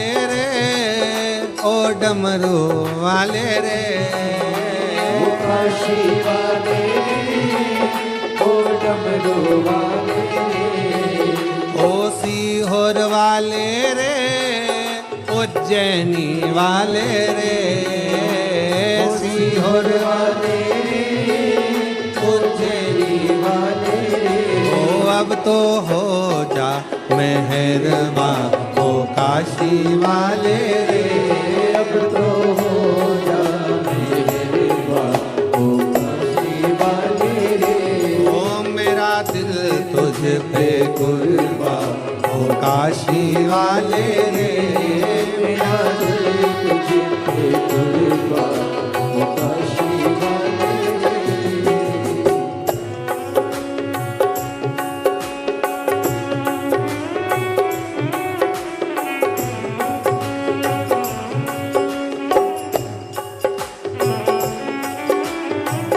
जय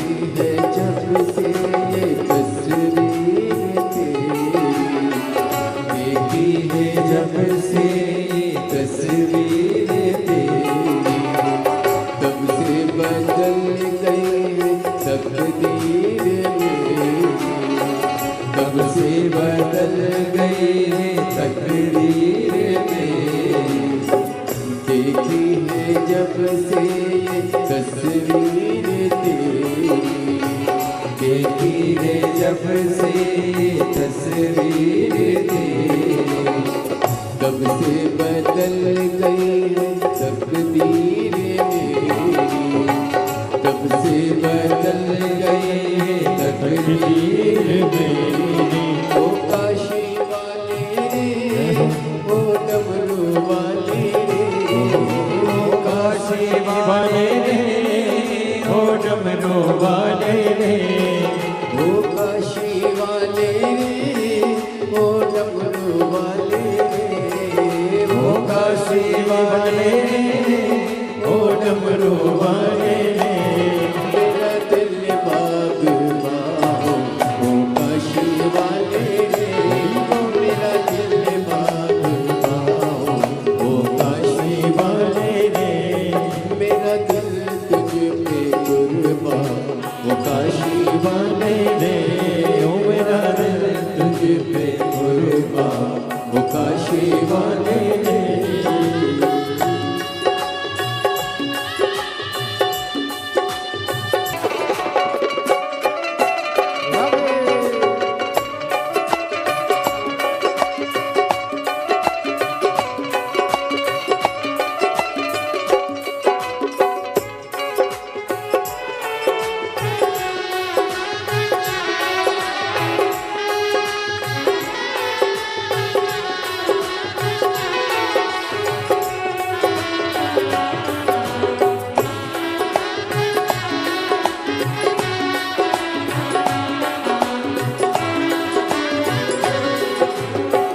चाहे कुछ भी कहे ये ज़माना, चाहे कुछ भी कहे ये जमाना, पागल हुआ एक तेरा दीवाना, पागल हुआ एक तेरा दीवाना, चाहे कुछ भी कहे ये ज़माना, चाहे कुछ भी कहे ये जमाना, पागल हुआ एक तेरा दीवाना, पागल हुआ एक तेरा दीवाना, ओ काशी वाले रे, ओ डमरू वाले रे, ओ काशी वाले रे, ओ डमरू वाले रे, ओ काशी वाले रे, ओ डमरू वाले रे, ओ काशी वाले रे, ओ डमरू वाले रे, ओ अब तो तू ही मेरी जान, ओ काशी वाले रे, अब तो हो जा मेहरबान, ओ काशी वाले रे, मेरा दिल तुझ पे कुर्बान, ओ काशी वाले रे, मेरा दिल तुझ पे कुर्बान, ओ काशी वाले रे।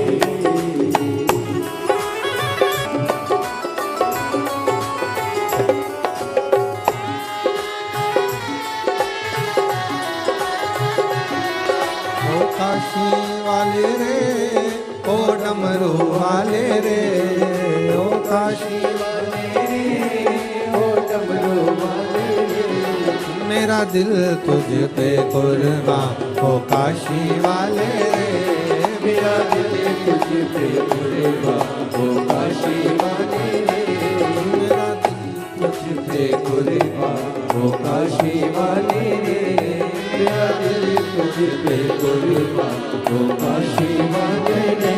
ओ अब तो हो जा मेहरबान, ओ काशी वाले रे, अब तो हो जा मेहरबान, ओ काशी वाले रे, ओ मेरा दिल तुझ पे कुर्बान, ओ काशी वाले रे, मेरा दिल तुझ पे कुर्बान, ओ काशी वाले रे, मेरा दिल तुझ पे कुर्बान, ओ काशी वाले रे, मेरा दिल तुझ पे कुर्बान, ओ काशी वाले रे। आर महादेव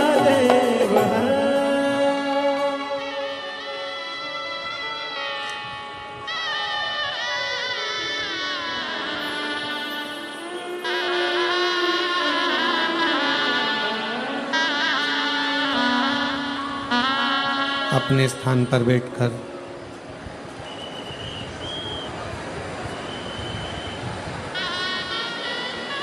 बाबा देवाधिदेव महादेव से अपने हृदय की बात बड़े भावों के साथ दिल से प्रार्थना करिए, निवेदन करिए। बाबा को अपने मन का भाव अवश्य कहिए और दिल से बाबा को प्रार्थना करिए।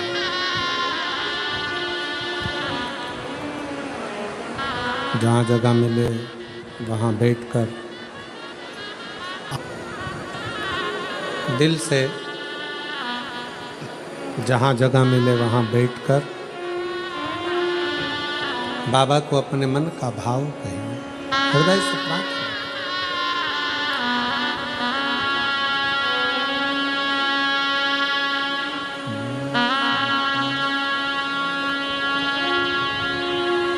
श्री शिवाय नमस्तु। श्री शिवाय नमस्तु। श्री शिवाय नमस्तु। श्री शिवाय नमस्तु।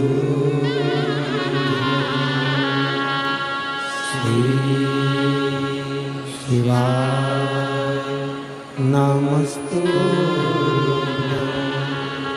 भोला सब दुख काटो हमारा, ओ भोला सब दुख काटो हमारा। शिव शंकर जपो तेरी माला, भोले बाबा जपो तेरी माला। भोला सब दुख काटो हमारा, ओ भोला सब दुख काटो हमारा। देश है मंगलकारी, देश है मंगलकारी। शमशान वासी हमारा, शमशान वासी हमारा।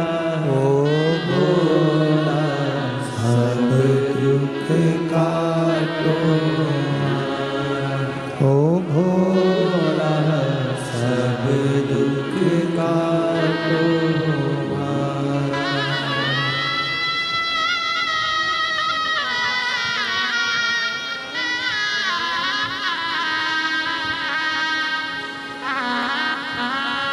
भगवान देवाधिदेव महादेव भगवान